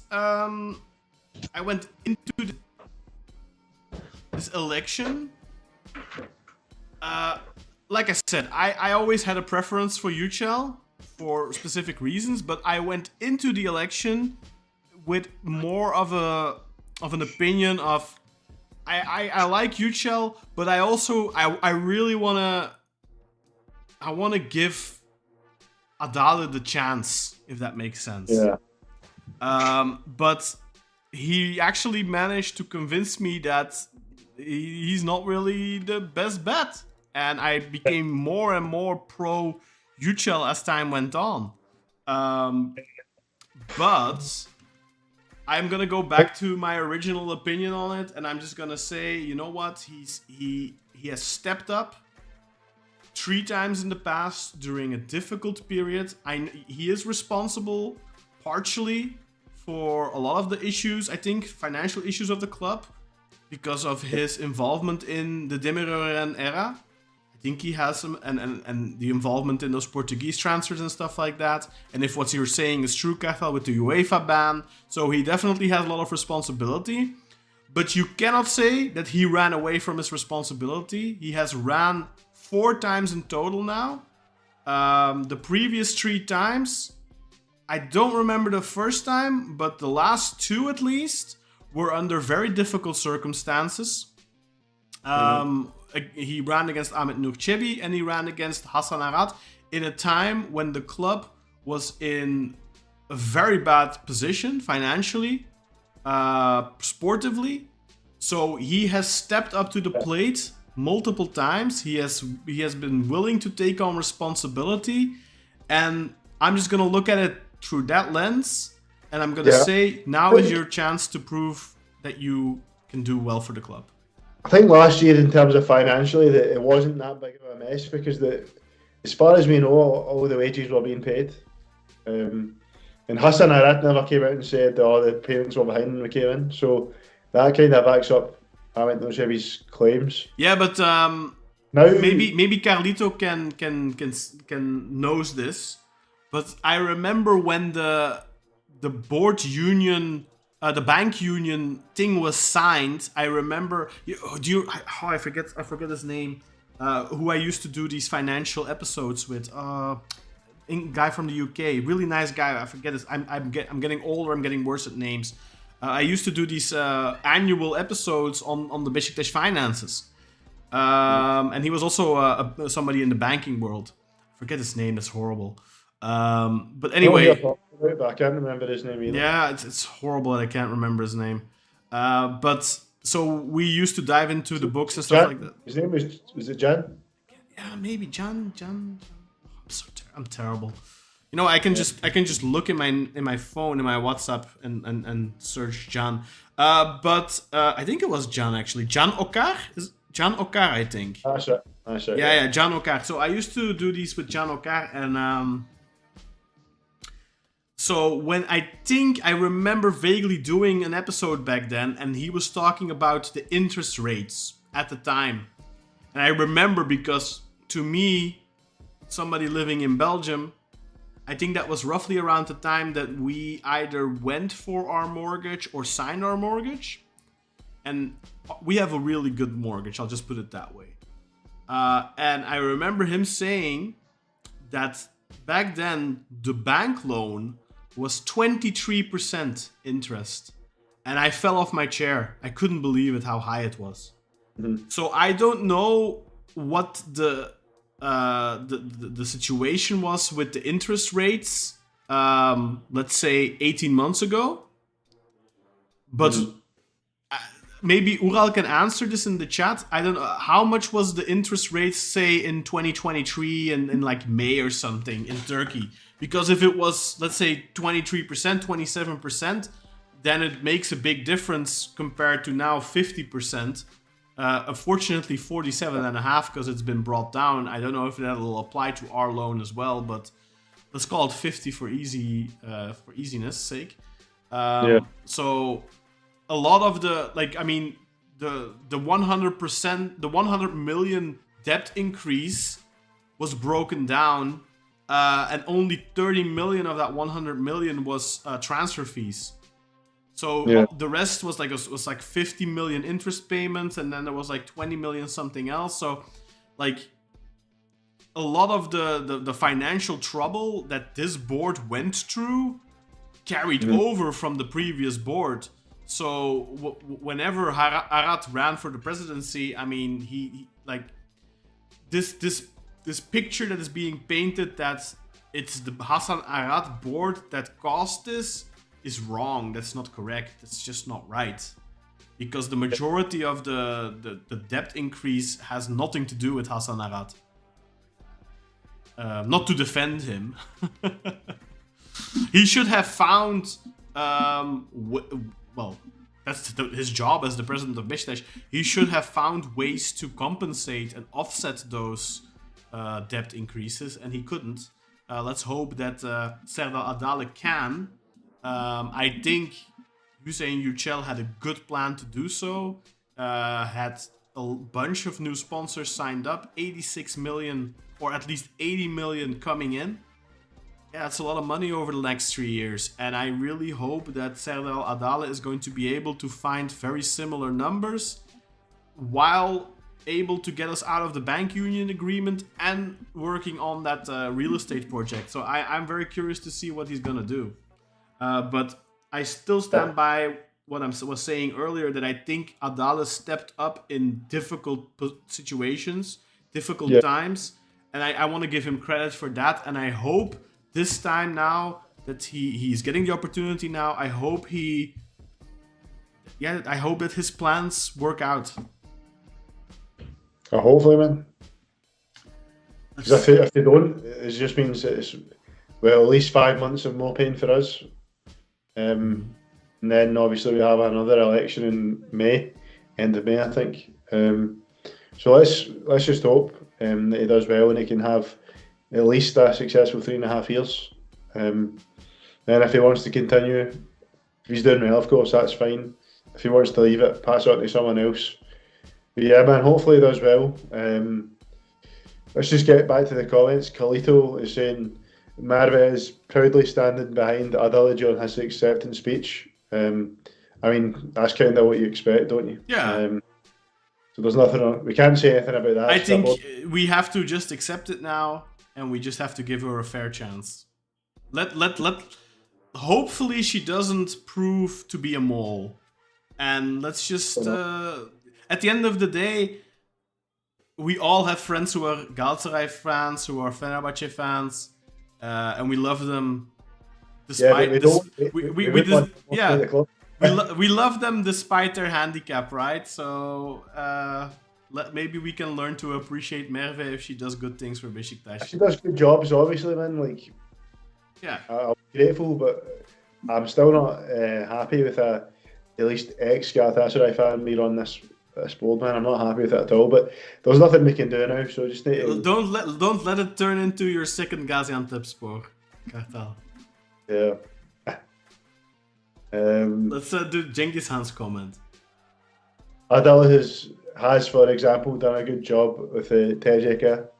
That's the jockey foundation. Yeah, but what, I don't really know. I don't know what he did there. And also But he's made it really professional. Okay. I'm happy with him, but it's that Beşiktaş is a different beast, man. You can't. Yeah, I mean it's you can. I don't know the ins and outs of horse races.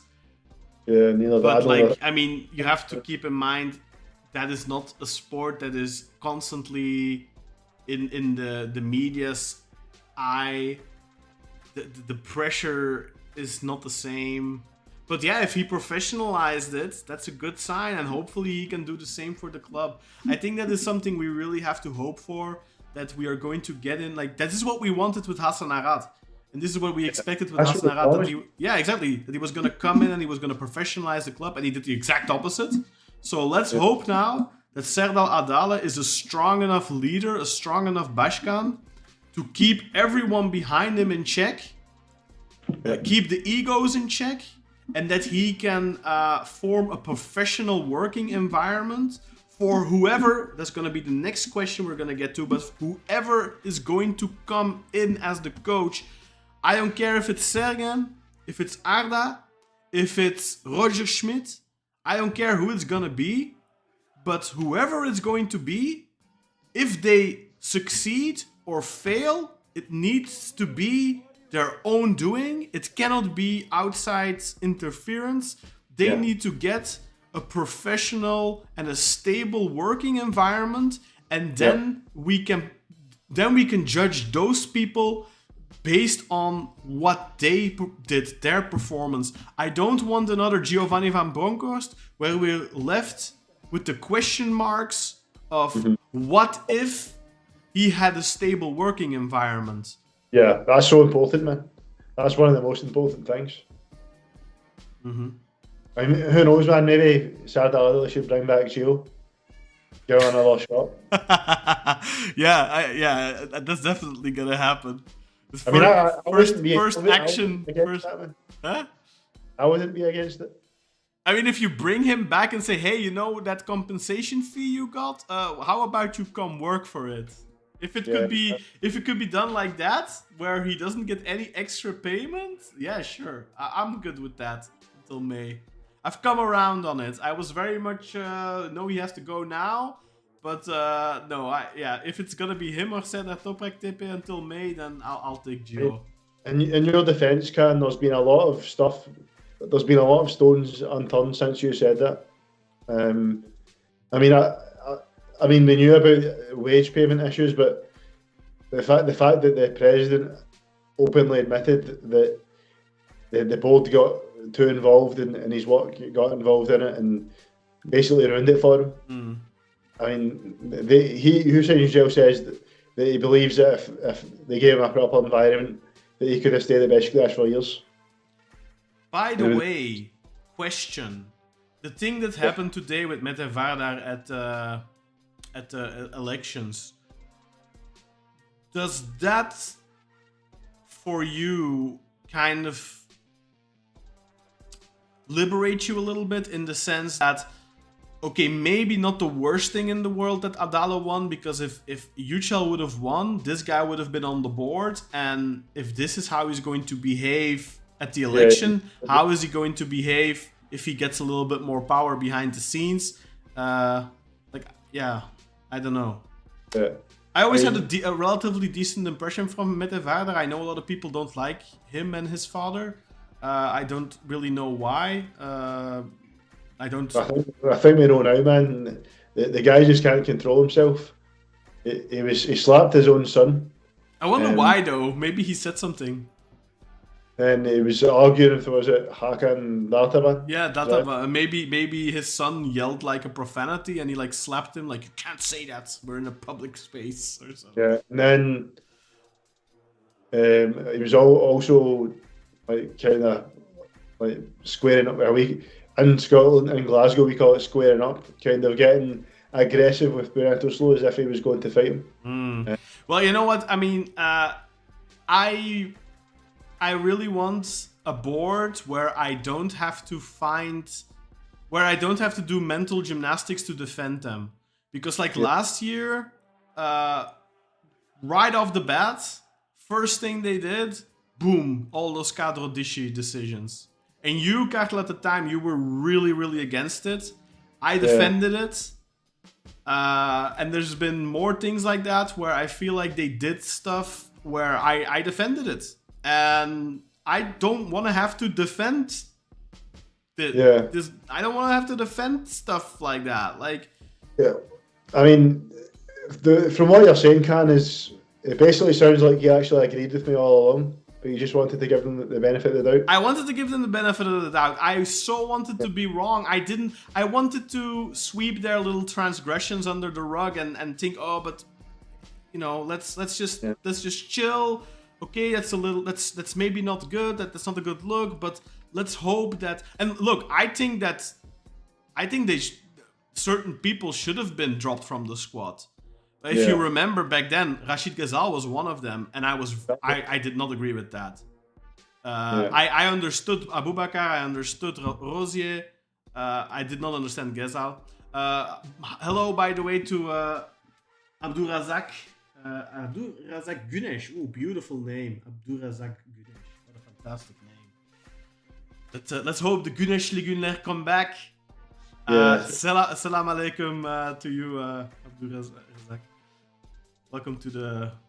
Should I say alaikum salam? You only said salam, so maybe you're not even religious. I'm not religious, so I don't know why I'm saying alaikum salam. I mean, he's got quite a religious name. He's got a decent name. It's a really good one though. Really good name. Yeah. Like that.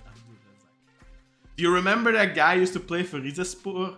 Abdourazak Traore. I think it was Rizespor. He was really good, man. Yeah, it was. Yeah, there was a lot of players like that, man. Like Lua. Yeah, Lomana Lua and Morike Fofana. And there was another striker. I think he played for these as well. Was it Kweke? Oh yeah, Leonard Kweke. Yeah. How did we end up there? Oh yeah, Abdourazak. Yeah, there's still some comments we should get to. Let's continue with them. Let's see. By the way, guys, let us know give us your positive spin on the elections today. What are your hopes and dreams for Adala Bashkan Adala, Serdal Bashkan? So, Kalito was saying the interest rate was 21% in 2023. Wow. And then at the end of the year, it doubled. Wow. And it was at an average of 9.6% in 2022. Wow. Yeah, that's crazy. That's insane. Oh, that is a 29% increase. Yeah. No wonder this board struggled, man. And then there's a very good point here from Grey Wolf saying Erdogan did say the other day that he's going to cut the interest rates. So that could be a huge relief. What did he say? What? He's going to cut the interest rates this year. Yeah, they did cut it just now, 2.5%. Yeah, I think they're going to continue to do so. So yeah, but they might continue to do so. But in the meantime, Beşiktaş and all the other Turkish clubs that are under the bank union agreement are out collectively a couple of 100 million. Yeah. Yeah, I mean, look, that's an additional 29 million that the club suddenly had to find somewhere. I mean, that's very rough because it's a 90 million loan, so it's probably like more like 25. But that's like an additional 25 million they suddenly had to find somewhere. So you have to think maybe they made like their financial plan, and a couple like 6 months later, suddenly they had to find an extra 25 million. Like no, Yes. yeah. How can you run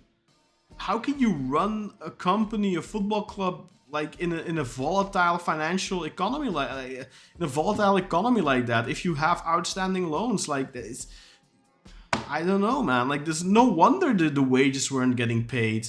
And then people say, yeah, but Ahmed Nourchebi paid the wages. Yeah, but Ahmed Nourchebi at 25, compared to, what was it, 9% in 2000 what? 22. 2022, yeah. So Yeah. let's call it 100 million. So then in 2022, you paid 9 million interest. Now you pay 50 million interest. That's a 41 million deficit. Yeah, man, it's huge. That's insane. That's crazy. Thank you, by the way, Carlito, for that. That's some great fodder for thought. Thanks for looking that up, man. Or man of the numbers. Yeah, Big man, Ural. Banco, man. Yeah. If you didn't watch our episode from Friday, by the way, we had Carlito on. And I know it's not super relevant anymore because we now know who is the new president. But if you're at all interested about the finances of Beşiktaş, and I think we should probably do at the end of the year, at the end of the season, we should probably do like a financial podcast again, like we used to do back in the day with Jan Okar, with Ural.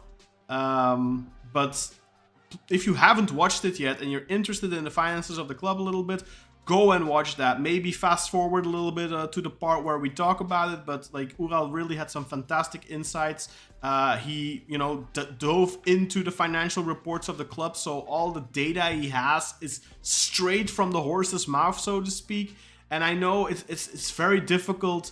I know it's all available. The data is all available, but like I think 90% of the fans have never in their life opened a financial report, and I don't blame them. I don't blame them because most people aren't in the economical world like that. They don't work in that sector. They don't really have the know-how. But that's why we have a guy like Ural who works in that sector, who can interpret those numbers, who can explain them to us in layman's terms, so even the dum-dums among us, like myself, can understand them. So go back and watch that Friday episode if you want to know a little bit more about it. But I'm sure we'll have Ural on again in the next coming months to talk about the club's finances. And hopefully we can talk a little bit about the unfolding plans of Mr. Adali.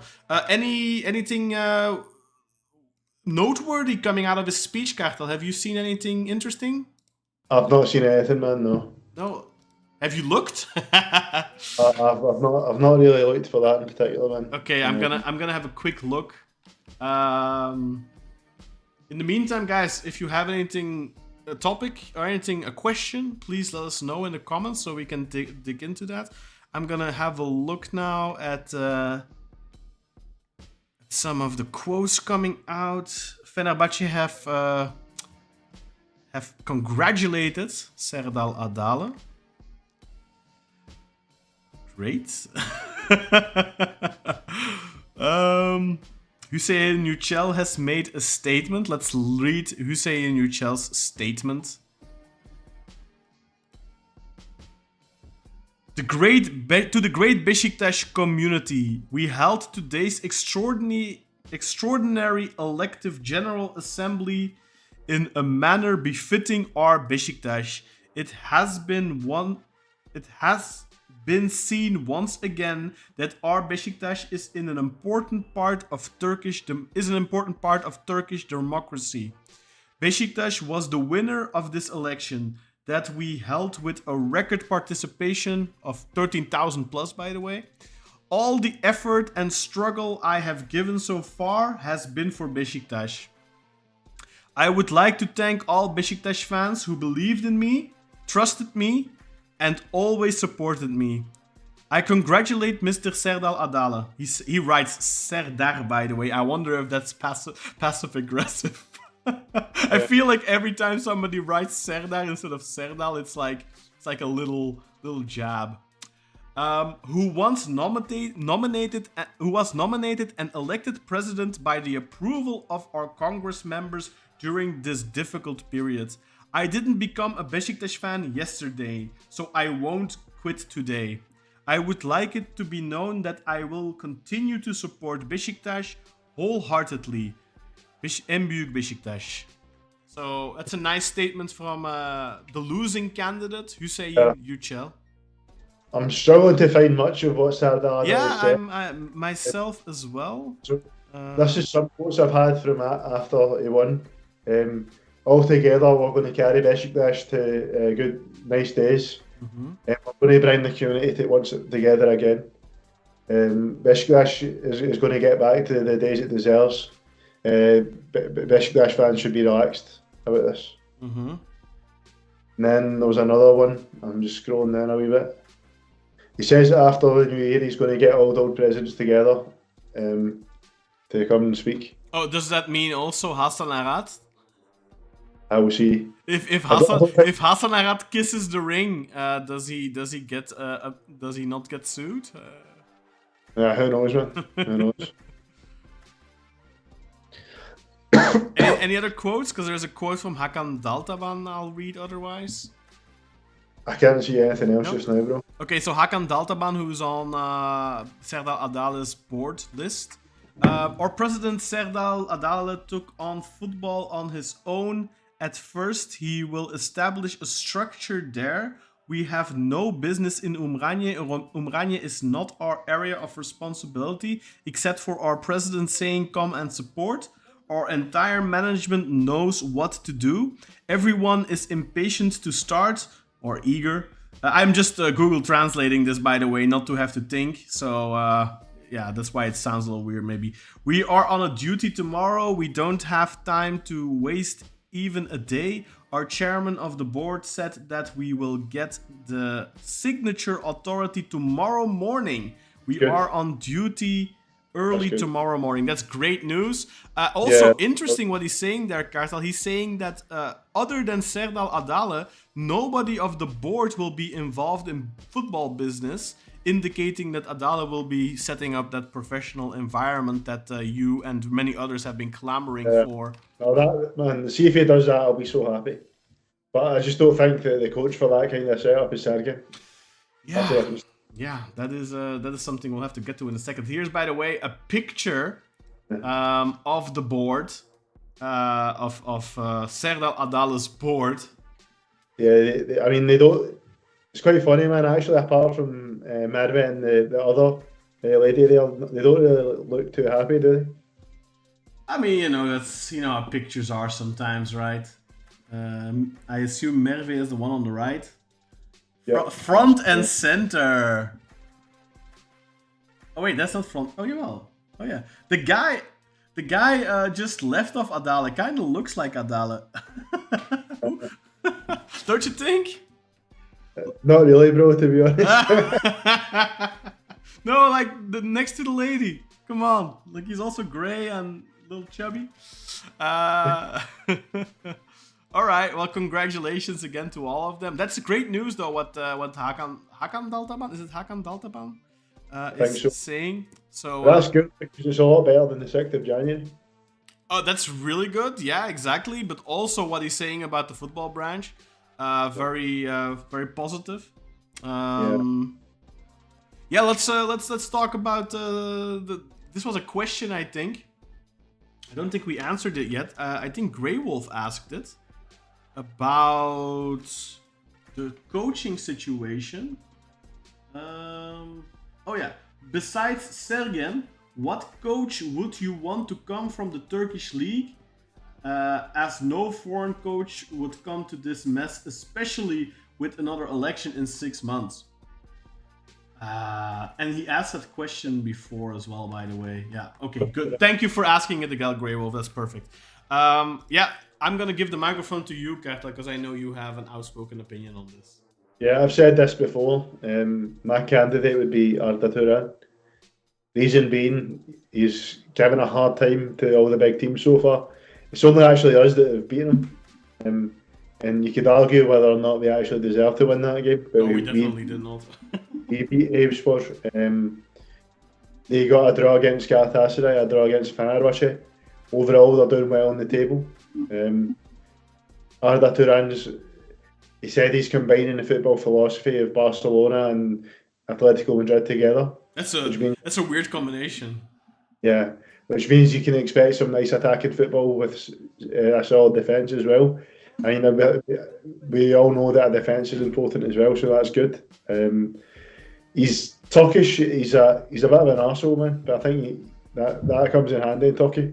But at the same time, he's played abroad enough where he's learned a lot from some top coaches, man, like Luis Enrique, like Diego Simeone, guys like that. He's learned a lot from those types of coaches, man. So I think he's got the potential of being a very good coach. He's shown signs of being a very good coach already, and he's also shown that he can do it in the big games. As seen against us, against Galatasaray, against Fenerbahce. What about you, Kat? Yeah, I think it's very limited the amount of choice you have in the Turkish football landscape right now. Let's say every coach is available, and it doesn't matter whether they have a club or not. You could always go back to the old guard, the Şenol Güneş's of the world. But I don't think. I mean, I am not. I don't want that. I know there's still a big Beşiktaş contingent that probably would love for Şenol Güneş to come back. I don't want that. Ertuğrul Sağlam is someone who's available. He just resigned from his job at Kocaelispor, I believe. But then I feel like his last success is over a decade ago as a coach. So he's not super. I mean, how old is Ertuğrul? I think Ertuğrul must be he's like maybe 2 or 3 years older than Sergen. So he's still actually a relatively young coach. I mean, when he coached us, I think he was a very young coach. I think he was must have been like 40 or something. I'm just gonna look it up now, how old Ertuğrul is. So Ertuğrul Sağlam is from 1969, which I was thinking.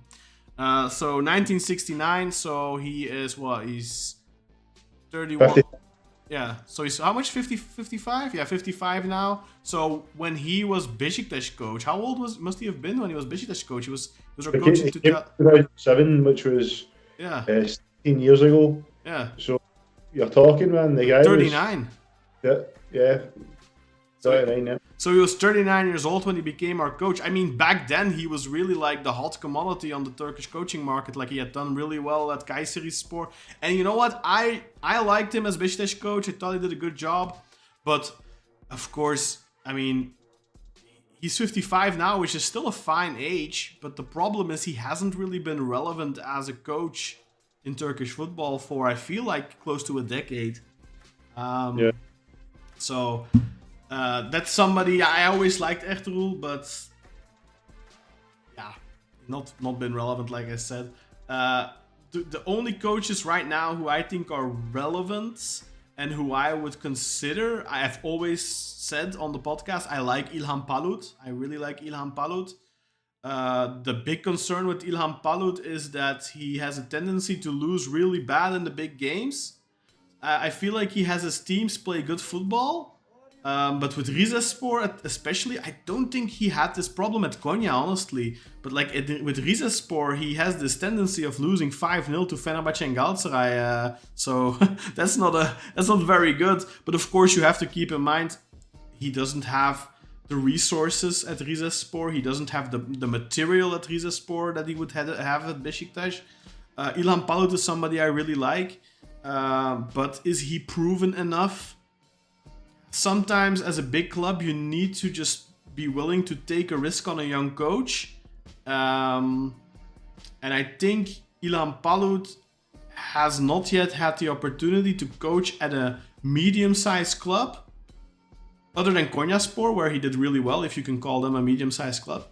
But this is going to go into my opinion on the next guy, which was Çağdaş Atan.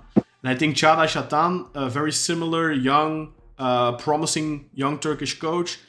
But I am not super impressed with what he has done at Başakşehir. Because I think Başakşehir, that is, in my opinion, in the football landscape of Turkey, that's a medium-sized club. That's a club where you should be competing for European football and stuff like that. And granted, he took that team out of the relegation zone last season and qualified for Europe above us. But this season, I kind of feel like Başakşehir are lacking, both in Europe and in the league. And I don't know. How do you feel about those two guys, Katla? Because I know you were not so long ago quite high on Çağdaş, but I know you've come down a little bit on him. I was very hot on Çağdaş at him last season. I mean, he done a great job at Alanyaspor, Kayserispor, and now Başakşehir last year he done a phenomenal job. He took that team from the relegation zone and ended in 4th place. That was a huge accomplishment. Mm-hmm. But yeah, it was. This season he struggled with having European football at the same time. So that's a huge question mark. If he comes to Beşiktaş, he's going to have European football almost every season. Do you think that he has the material at Başakşehir? Because I think Başakşehir are like, I feel like if I look at their squad now and I look at their squad say 2-3 years ago, I feel like they lost a lot of quality. I mean, you could argue it's the squad, man. Like, I don't pay too much attention to their squad. What I will say, obviously, is they've got a very good striker just now, but other than that, they don't really have any other marquee players, whereas before they always had a few players that you thought, oh, they're really good. I mean, you say that, Kartal, they have a very good striker right now, but Krzysztof Piątek, who you're talking about, came to Turkey, his career was pretty much over, and he wasn't doing well at Başakşehir. He started scoring once Çağdaş took over. So maybe Çağdaş can come to Beşiktaş and suddenly Ciro Immobile starts scoring 2 goals every game. Yeah, not penalties. Yeah, 1 penalty, 1 field goal, okay? Yeah, I suppose he needs to keep up that reputation as the penalty kick. I mean, Victor Osimhen is catching him on penalties right now. Yeah. I see. And that is it. Grey Wolf has said, I don't want an old style coach. We need new young blood with fresh ideas. Yeah. I agree, Grey Wolf, man. I feel the same. What about you, Kat? Yeah, I mean, who are the options even if you go with an old style coach and you have Şenol Güneş, you have you can dust off Mustafa Denizli, Fatih Terim, who's just signed with Al Shabab, so he's not an option. But would you even want Fatih Terim anywhere near your club? I don't know. And then who else? Yeah, you can try Riza again, Riza Çalınbay. You can try Samet Aybaba. I mean, I don't think anyone gets excited about those names, right? And then you have like, I mean, Abdullah Avcı is available, but I don't think that's gonna happen. Nor do I. I mean, I genuinely think I would hang up my my Beşiktaş cap if that would happen. That's just too much for me to handle. Yeah, nice. Yeah. I'll become a basketball fan instead then. If they bring Abdullah Avcı. Basketball team, man. Yeah, I'll support the Beşiktaş basketball team. So all my merchandise doesn't go to waste. Yeah, that'd be a good idea, man. In that case, just become a basketball fan for like Fenerbahce fans did this for years, man. They just became basketball fans. That's it, man. I mean, especially when we won back-to-back titles, man. That's when they won the EuroLeague. Yeah. Suddenly, basketball was a huge deal. Yeah, that's right. Yeah. I see. So Jason has said Arturo Sala is as old as my father. That just says that you're young, not that he's old. Yeah, no, I agree. Ilhan Palut is going to make us understand what these fans feel with all the 5-0, 6-0 losses. I don't quite agree that that'd be the case, man. I think if you've got a Beşiktaş squad and not a Rize squad, you could get results with that football, man, against... I think so too, but... Farioli, that's a great example. He'd always get pumped in the big games in Turkey, but now he's Ajax manager. That's true. It's true. And now he pumped us. Exactly, he did. And did not get pumped against PSV, by the way. Beat PSV. Yeah, that's true. That's a really good comparison, actually, Kartal, the Farioli one. So, yeah. I mean, Ilhan Palut, to me, last year when it was the question of Palut, Çağdaş, or somebody else, I was more in favor of Palut. I really like Palut. And I am still, if I'd have to pick between Çağdaş and Palut, I'd still go for Palut because I really like him. But there seems to be an issue. Apparently, he has his manager, his agent, is apparently also the agent of Domagoj Vida, and he sued Beşiktaş because of unpaid agent fees. And that is apparently why Hasan Arat, at least, was not willing to talk with İlhan Palut. Hüseyin Yücel was asked about what his alternatives are, because he talked about that he has a domestic alternative to Sergen, who is currently employed by a club, and he was asked if it was İlhan Palut, and he said no. He flat out said no. Of course, Serdal Adali is not Hüseyin Yücel, so maybe, but I kind of feel like for some reason Beşiktaş ignore İlhan Palut completely. I think it's if it's not gonna be Sergen, then it's probably, I think the most logical candidate is Çağdaş, but I don't know if for me personally that is who I'd want. Let us know what you think in the comments about that.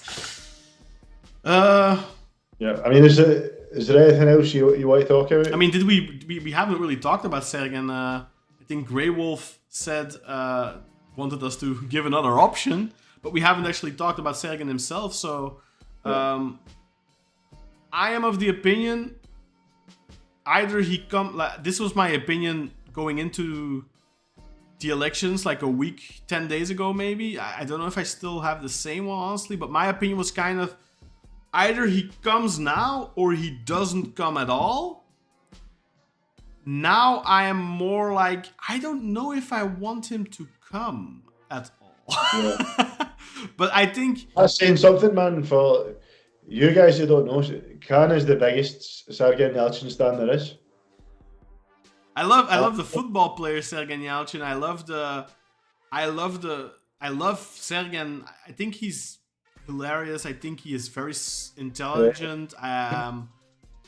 I think he has a great football mind. The problem is he's also complacent and doesn't have the I don't think he has the discipline, unfortunately. Yeah, no, he doesn't. But yeah, man, if Sergen's going to come in, I think we probably should sell Al Masrati and get a more Joseph type 6. Because let's be honest, I don't think Sergen wants Al Masrati, and I don't think Al Masrati wants Sergen either. Do we honestly care about what Al Masrati wants?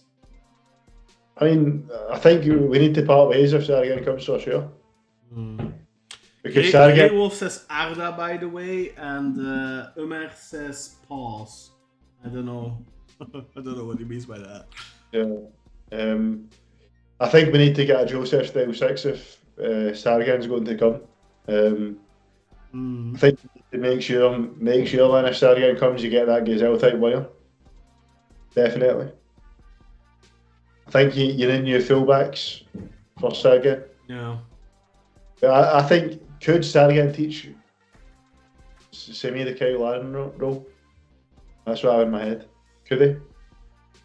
But the thing is, though, I think that's more down to Simi than it's down to Sergen, honestly. I think... Because if you think back to when Kyle Larin first came to Beşiktaş, I remember thinking he looks like technically very raw. And he just, touch of an elephant. But the guy, I always thought, even from day one, he had very good instincts and knew how to get into chances. Yeah. Simi doesn't have that instinct. Yeah. Could that be coached? Who knows? I don't think so. That is something you have. That is not something you can learn. I think that is something you. In Belgium, they call that a neusje voor de goal, a nose for the goal. So it essentially means like they smell the goal. Yeah. And that is something like you said, that's an instinct, and an instinct is not something you train. I think that is something you have or you don't have it. You know. I hope I'm wrong, but I don't think that is something you develop over time. And I think you need fullbacks as well for Sergen's system. I mean, we need fullbacks regardless, right? Yeah, we do, but I think definitely for Sergen's system. Because look at Insakala, man. At least he tried and was a very hard worker on defenseman. As much as he was limited, it's quite funny, man. I was watching one of the Eagle Media streams a few weeks ago. I watched them quite a lot. I watched them most days, but a few weeks ago, one of the boys on it said, "Oh, whoever thought they would be missing Insakala?" Yeah, but I mean, we had Ensakala and we had Rosier, so you had one more defensive-minded winger, fullback, and you had one more offensive-minded fullback. Svensson can perfectly be the defensive-minded fullback. You know, you already have Svensson, so then you just need a really good left back. Like for example, somebody like Zalewski. I'm just saying, I don't think he's gonna come, but I think if Yücel would have gotten elected, there would be a possibility there because I think he was already working on that. But yeah, I think it was for sure that it was going to come in the summer at the latest. That was the way it was looking. We just got to see, man. Like I'm excited to see what Serdal Adali does, man, with this. Yeah. This guy coming in from Germany. I'm excited to see what that is. I'm excited. I hope it goes quickly. We already have a match on Friday, on the 3rd of September. When does the transfer window officially open? I think it doesn't open until like the 13th. I hate, man. Why does it not open on New Year's Day? That's bullshit. Yeah, I don't know. I'm just gonna look it up. January transfer window, Turkey. Let's see. Transfer window, page 2. Transfer marked. Where is Turkey? Turkey is here. The 13th of January 2025.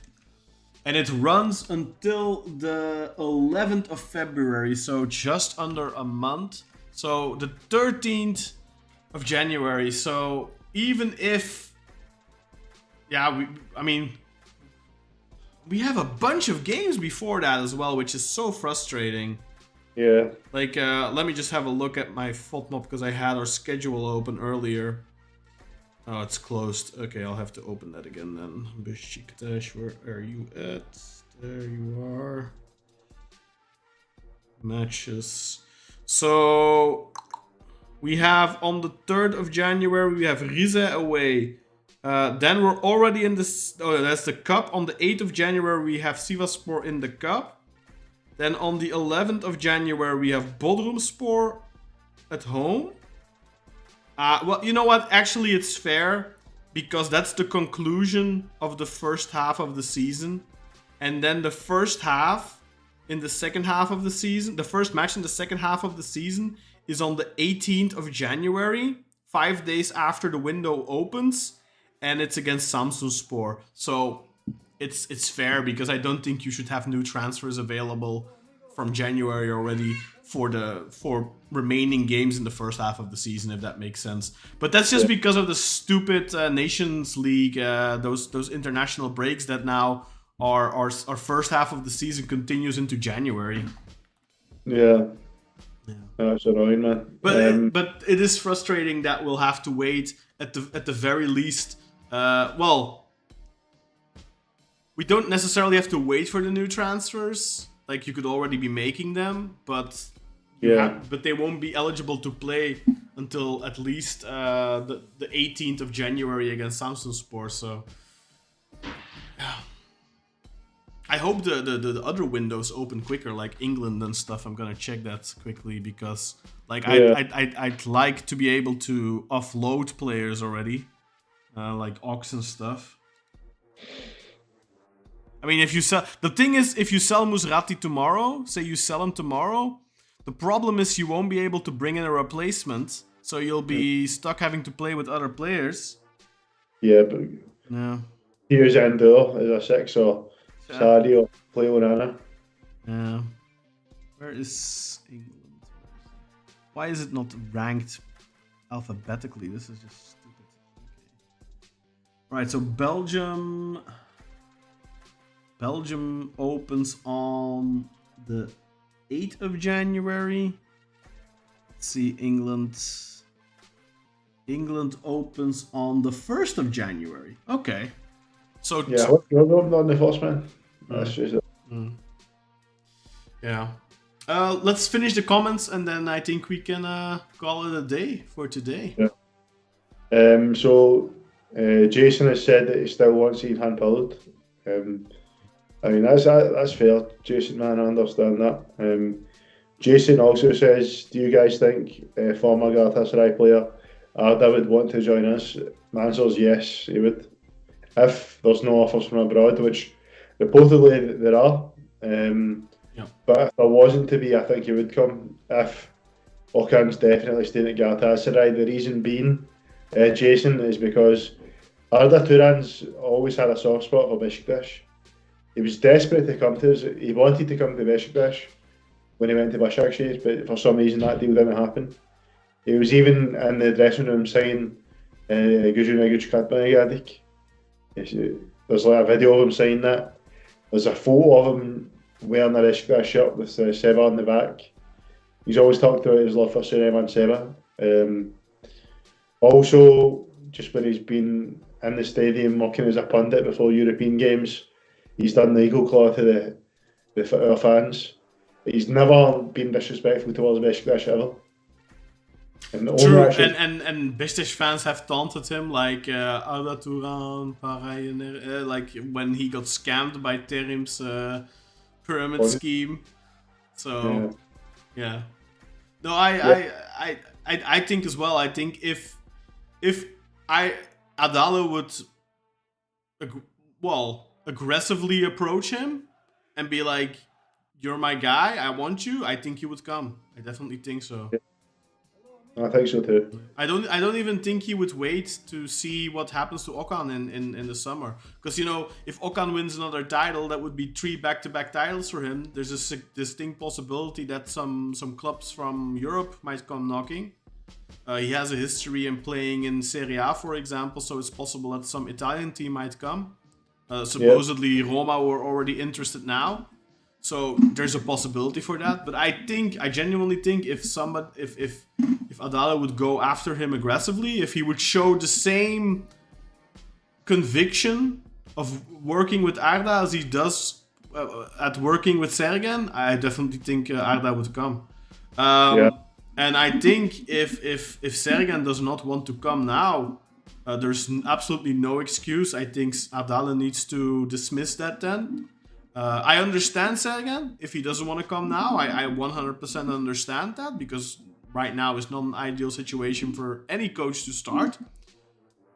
But I think if you're Adali and you say the things you say, he literally said last week that Beşiktaş is not a club that waits for a coach like who was it again? Who did he not want to wait for? Terzic, exactly, yeah. Edin Terzic is not a coach that Beşiktaş will wait for. That's okay, that's fair. I also think, and I love him to death, I love Sergen to bits, but Sergen is not a coach Beşiktaş should wait for. Sergen is a coach that comes in if you need him, if you're in trouble. That's Sergen. Sergen is modern day Yilmaz Vural, and I mean that with respect, not with, because I know Yilmaz Vural was a little bit of a meme. I don't mean it disrespectfully at all. I think Sergen is a good crisis manager, but if he doesn't come in now, I don't think he should come in at all. And if Serdal Adali calls him tomorrow, negotiates with him tomorrow, and the conclusion, I think that's the first thing he needs to do. Tomorrow he needs to talk to Sergen, and if there's no agreement tomorrow, I think he should move on already. Sergen has had plenty of time to think about it now. Tomorrow, if they talk in an official capacity, the answer should be there already. It shouldn't be something that drags on for a week. Either he says yes tomorrow, or he shouldn't come at all, and Adali should move on to the next candidate. And I think the most logical candidate right now is Arda Turan. Mm-hmm. Yeah, I agree, man. I 100% agree with you, Can. So Jason's, Umar's next comment is, Jason, we have a Galatasaray board member, so it's open So it's open for GS now. Maybe Hakan Şükür can be a sporting director too. He can be a sporting director and he can also drive the bus because I hear he has some experience. Oh, that's terrible. Yeah, I mean, it would help if Hakan Şükür wouldn't get arrested for treason if he came into the country. I mean, if he could come into the country without political issues, maybe we can use him as a striker. Yeah. Because we could use somebody like Hakan Şükür right now. Yeah. Jason. So, apparently, he still plays like a Sunday league or something in the United States, and he's really good. Apparently, still. Yeah. I read that somewhere. That's funny, man. Jason says, after Arguel, crying face. Umar then said, Okan will be exposed in Europe. He would never leave his cushy job here. I mean, I think if you've got ambition, he'd try it at least, but it depends. Does he stay in Europe or does he come back like Fatih Terim? Probably come back like Fatih Terim, but I do think... Of course he would come back. If he wins a third title in a row now, of course, like he will always have a job at Galatasaray then. It's like he for the next 20 years he will always have a job. Well, it's not exactly the same as Fatih because Fatih Terim also won UEFA Cup, which is a little bit bigger than 3 back-to-back titles. So maybe not for 20 years, but I mean, look at Şenol Güneş has had a job at Beşiktaş for 10 years. If you know, so why not, right? I think Okan Buruk could come back at any point if they had a crisis and needed a new manager. Yeah, that's the question is, if he makes it in Europe, he wouldn't come back. No, of course, but do you think he would make it in Europe? No, I don't think so. So I said in that case, he could just go back to Galatasaray. Ömer Günal says he wants Sergen. He wants Sergen? I don't know about that. He just wrote Sergen. So that's what I'm just implying that's what it means. He's just wrote Sergen. I don't think Ömer wants Sergen. Knowing Ömer a little bit. Mean by that comment of just saying Sergen? Yeah, okay. Or maybe it means that was the coach that Serdal Adali was talking about. Because he said that about Terzic and then said that about Sergen as well. Yeah. So he flip-flopped from waiting 6 months to saying that... Yeah, I mean, he literally said like a week ago that he would continue with Serdar Toprak Tepe and Sergen would come in May. And that got a lot of fan backlash. And after that, he flip-flopped and he said, then he said what you just said, Ömer, that... Yeah, no, that's right. So, he's saying that Adali later changed his stance from being willing to wait 6 months for Sergen to now saying he won't. So that's right. Ömer, who do you want, man? I'm curious. Who's your candidate for manager? Yeah, I'm very curious as well because he doesn't like Ilan Palut. Doesn't want Sergen, I'm pretty sure. I think he doesn't want Arda either because of the Galatasaray connection. So I'm very curious, like who Ömer wants, honestly. Yeah. I see. I wonder if he's still watching, man. Yeah, I think so. He just commented, so he's probably... Maybe he's a long-winded reply. But that'll be interesting to find out who he wants. Yeah, I mean, I think there isn't a lot of options, right? Like, there's Çağdaş, there's Ilan Palut, there's Arda, and I feel like it kind of stops there. Hüseyin Yücel mentioned Murat Yakin the other day. I almost had a heart attack, man. Like, that is like, that would be so bad. I see the maybe we should go for Roger Schmidt and say, no, look, you can have 3.5 years, not 6 months. Maybe he'll accept it that way. But then if Roger Schmidt fails, then you're stuck paying a 3.5-year contract. Oh, it's a big risk, but I think Schmidt would be the best foreign coach we've brought in recent years if he was to come. Do you not think so? I don't know, man. Like, he wasn't super successful at PSV. Yeah, he won a championship at Benfica, but... Did he not win a title with PSV as well? Yeah, no, he did not. No, won nothing? Don't think so, no. I think he finished second every time. Maybe if Ural is still watching, he can correct me, but I'm pretty sure he did not win a championship with PSV.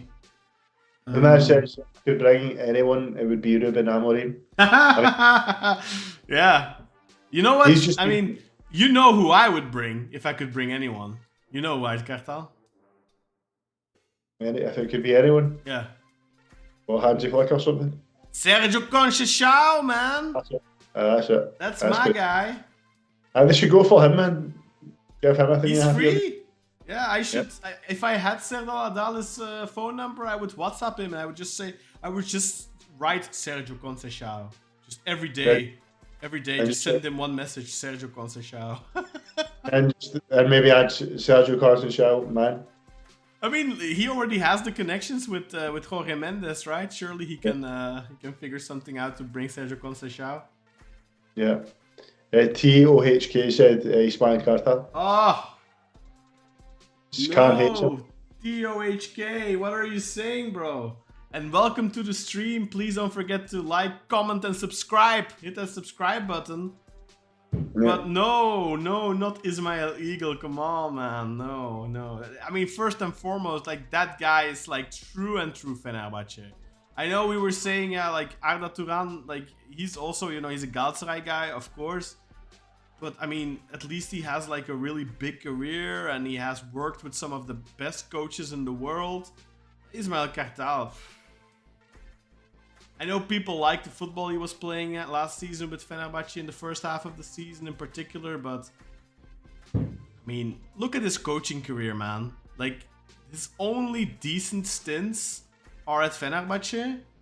Like, all his other stints at, like, Rize and Konya, Ankara Gücü, I think Konya, Ankara Gücü, like, he was average to mediocre to subpar. I don't think Ismail Kartal is a good coach, man. I know he had Fenerbahce playing some great football last season, but I honestly think that was more down to the players than it was him.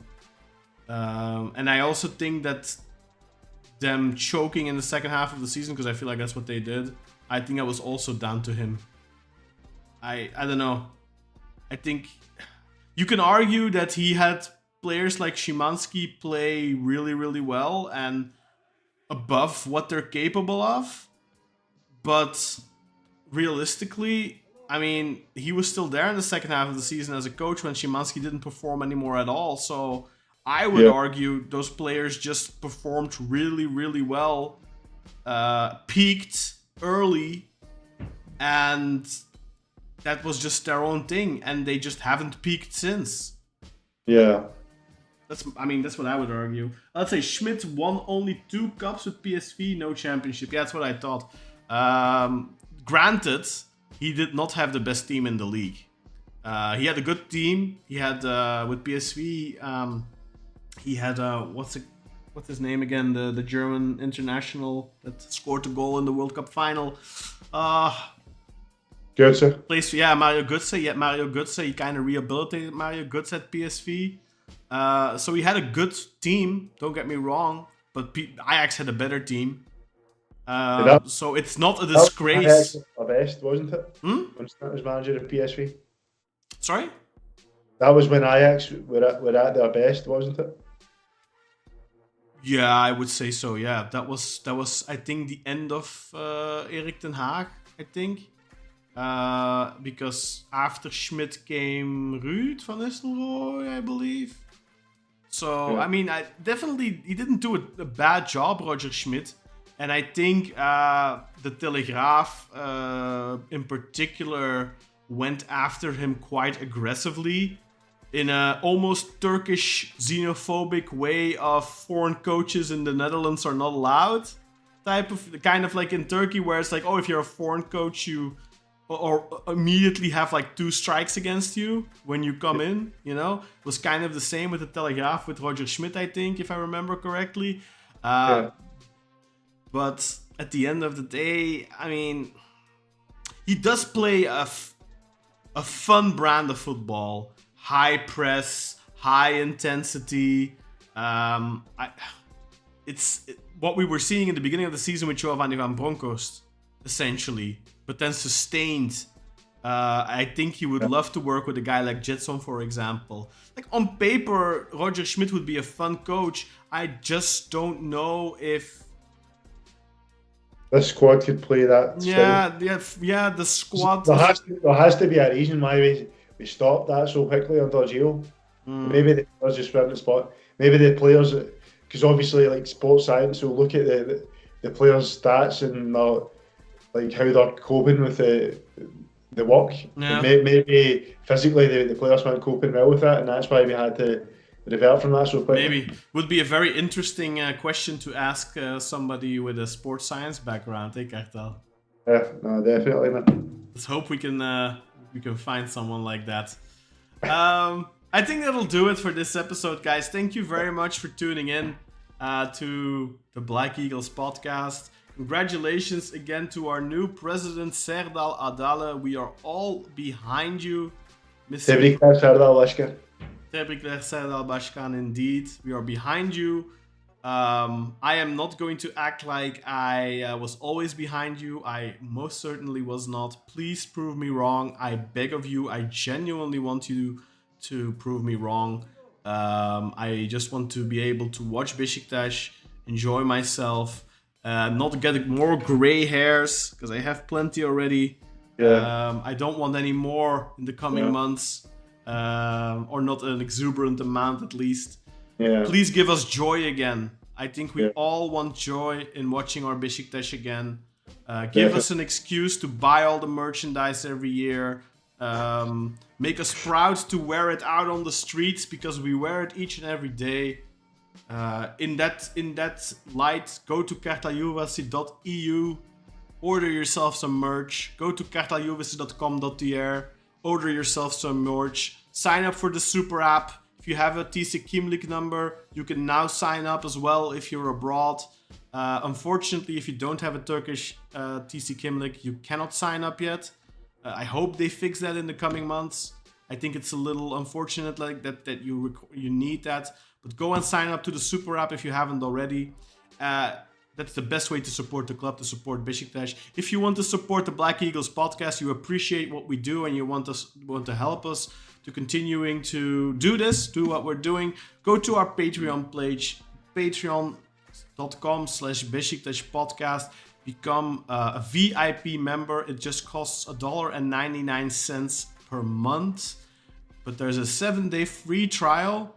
And there's also a coupon code up on our Patreon page. Until the 5th of January, you get 75% off on your first month if you use that coupon code. And then you only have to pay 50 cents for the first month. But you have to use the coupon code. I have noticed a lot of people who signed up the last month did not use the coupon code. And they got billed to $1.99 instead of 50 cents. So to avoid that, use the coupon code. If you don't care about the discount, then of course, by all means, just sign up like that. If you're joining us in the chat, if you're joining us for the first time, go to Patreon, become a free member. You don't have to support us in a monetary way. Just go to Patreon, become a free member. The first pinned post that you can see, if you're a member, is a link to our WhatsApp community, where all the people that you see in the chat, not all of them, but 90% of the people that you see in the chat, Ömer Gural, Carlito, Mario, Atiljan, Meri Abi, all those guys are, Carlito, did I mention already? Like all those people who are regulars in our chat are in our WhatsApp community. If you already are a regular in our chat, like Grey Wolf, you're here every time, my friend. Please go and join the WhatsApp group. We want you there. We need you there. Come on, give us some of that Grey Wolf energy. Come on the WhatsApp group, become a member. If you want to support us, become a paid member on Patreon, $1.99 a month. You get a lot of extra content. We just started a new series. 2 episodes are out already on the Black Eagle Stories. In the Black Eagle Stories, I interview fans with an interesting story to tell about how they became a Beşiktaş fan. Right now, Nathan Davis, by the way, I forgot Nathan, he was in the chat all day. I talked to Dara Hensi, one of our longest standing listeners. I think he's been listening since like 2018 or something. Dara Hensi, I interviewed him for the first interview. He is actually from Ireland. no connection to Turkey in terms of family or anything like that, went to Turkey for the first time with his parents in 1997, fell in love with Beşiktaş. He tells us the story of how he became a Beşiktaş fan. In fact, next year he's planning to take, I believe, 4 or 5 of his friends from Ireland to go and watch a game at the Tüpraş Stadium. He tells us his story. And then in the second episode, I spoke to Mario Vargas, who is an American with a Cuban/Costa Rican. I had to think about that. I was going to say Puerto Rican again, but it's Costa Rican background. He moved to Turkey, I think in 2013 or something like that. He went to Turkey for the first time in like 2013, maybe, I think. He got married to a Turkish girl. He met her in New Jersey, came to Turkey to visit her after she had to go back. I'm telling almost the entire story here, by the way, but just to give you a little taste. And he fell in love with Beşiktaş because one of her cousins was a Beşiktaş fan. They lived in Kadıköy, and he asked, "Oh, who do you support here? Do you support the local team, Sucru Saraçoğlu Fenerbahçe?" No.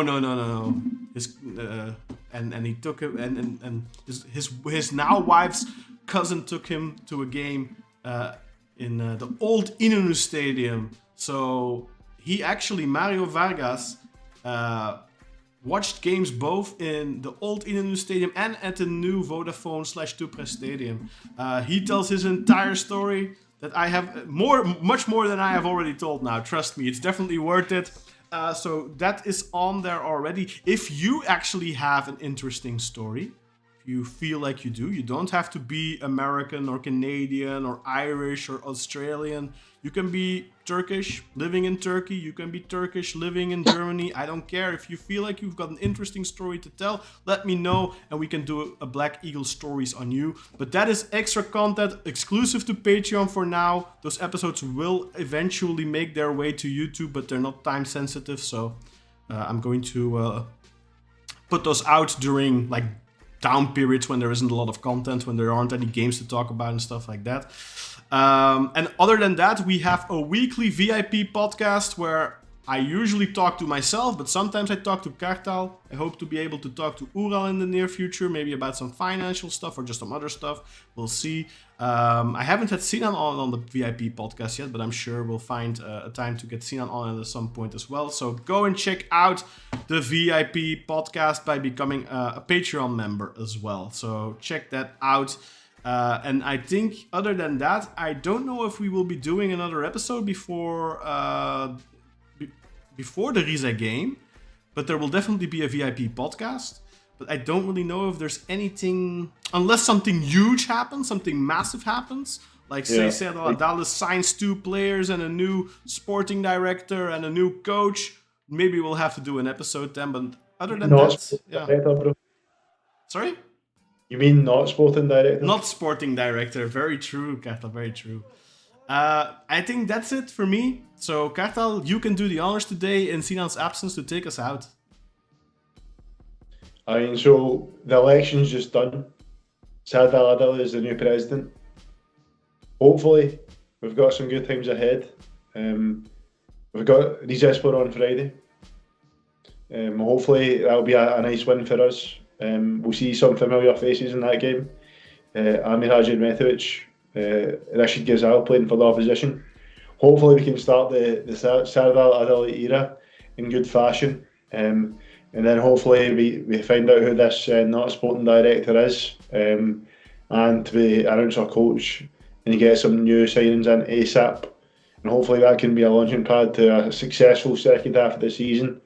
Which could lead to another 3 years of Serdal Adali. Hopefully that's the case, because if that's the case, that means Beşiktaş is doing well. So, yep, there we go. Just remember, folks, always stay with Beşiktaş, man. And take care and have a nice night.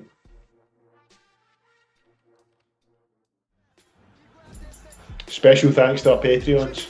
Özkan, Zazalachi, Applejan, Mark, Paul O'Connor, Nathan Davis, Spanish Kebab, Dara Hennessy, Mario Vargas, Keith Gregory, Niall Tarrant, and the Dutch Bee.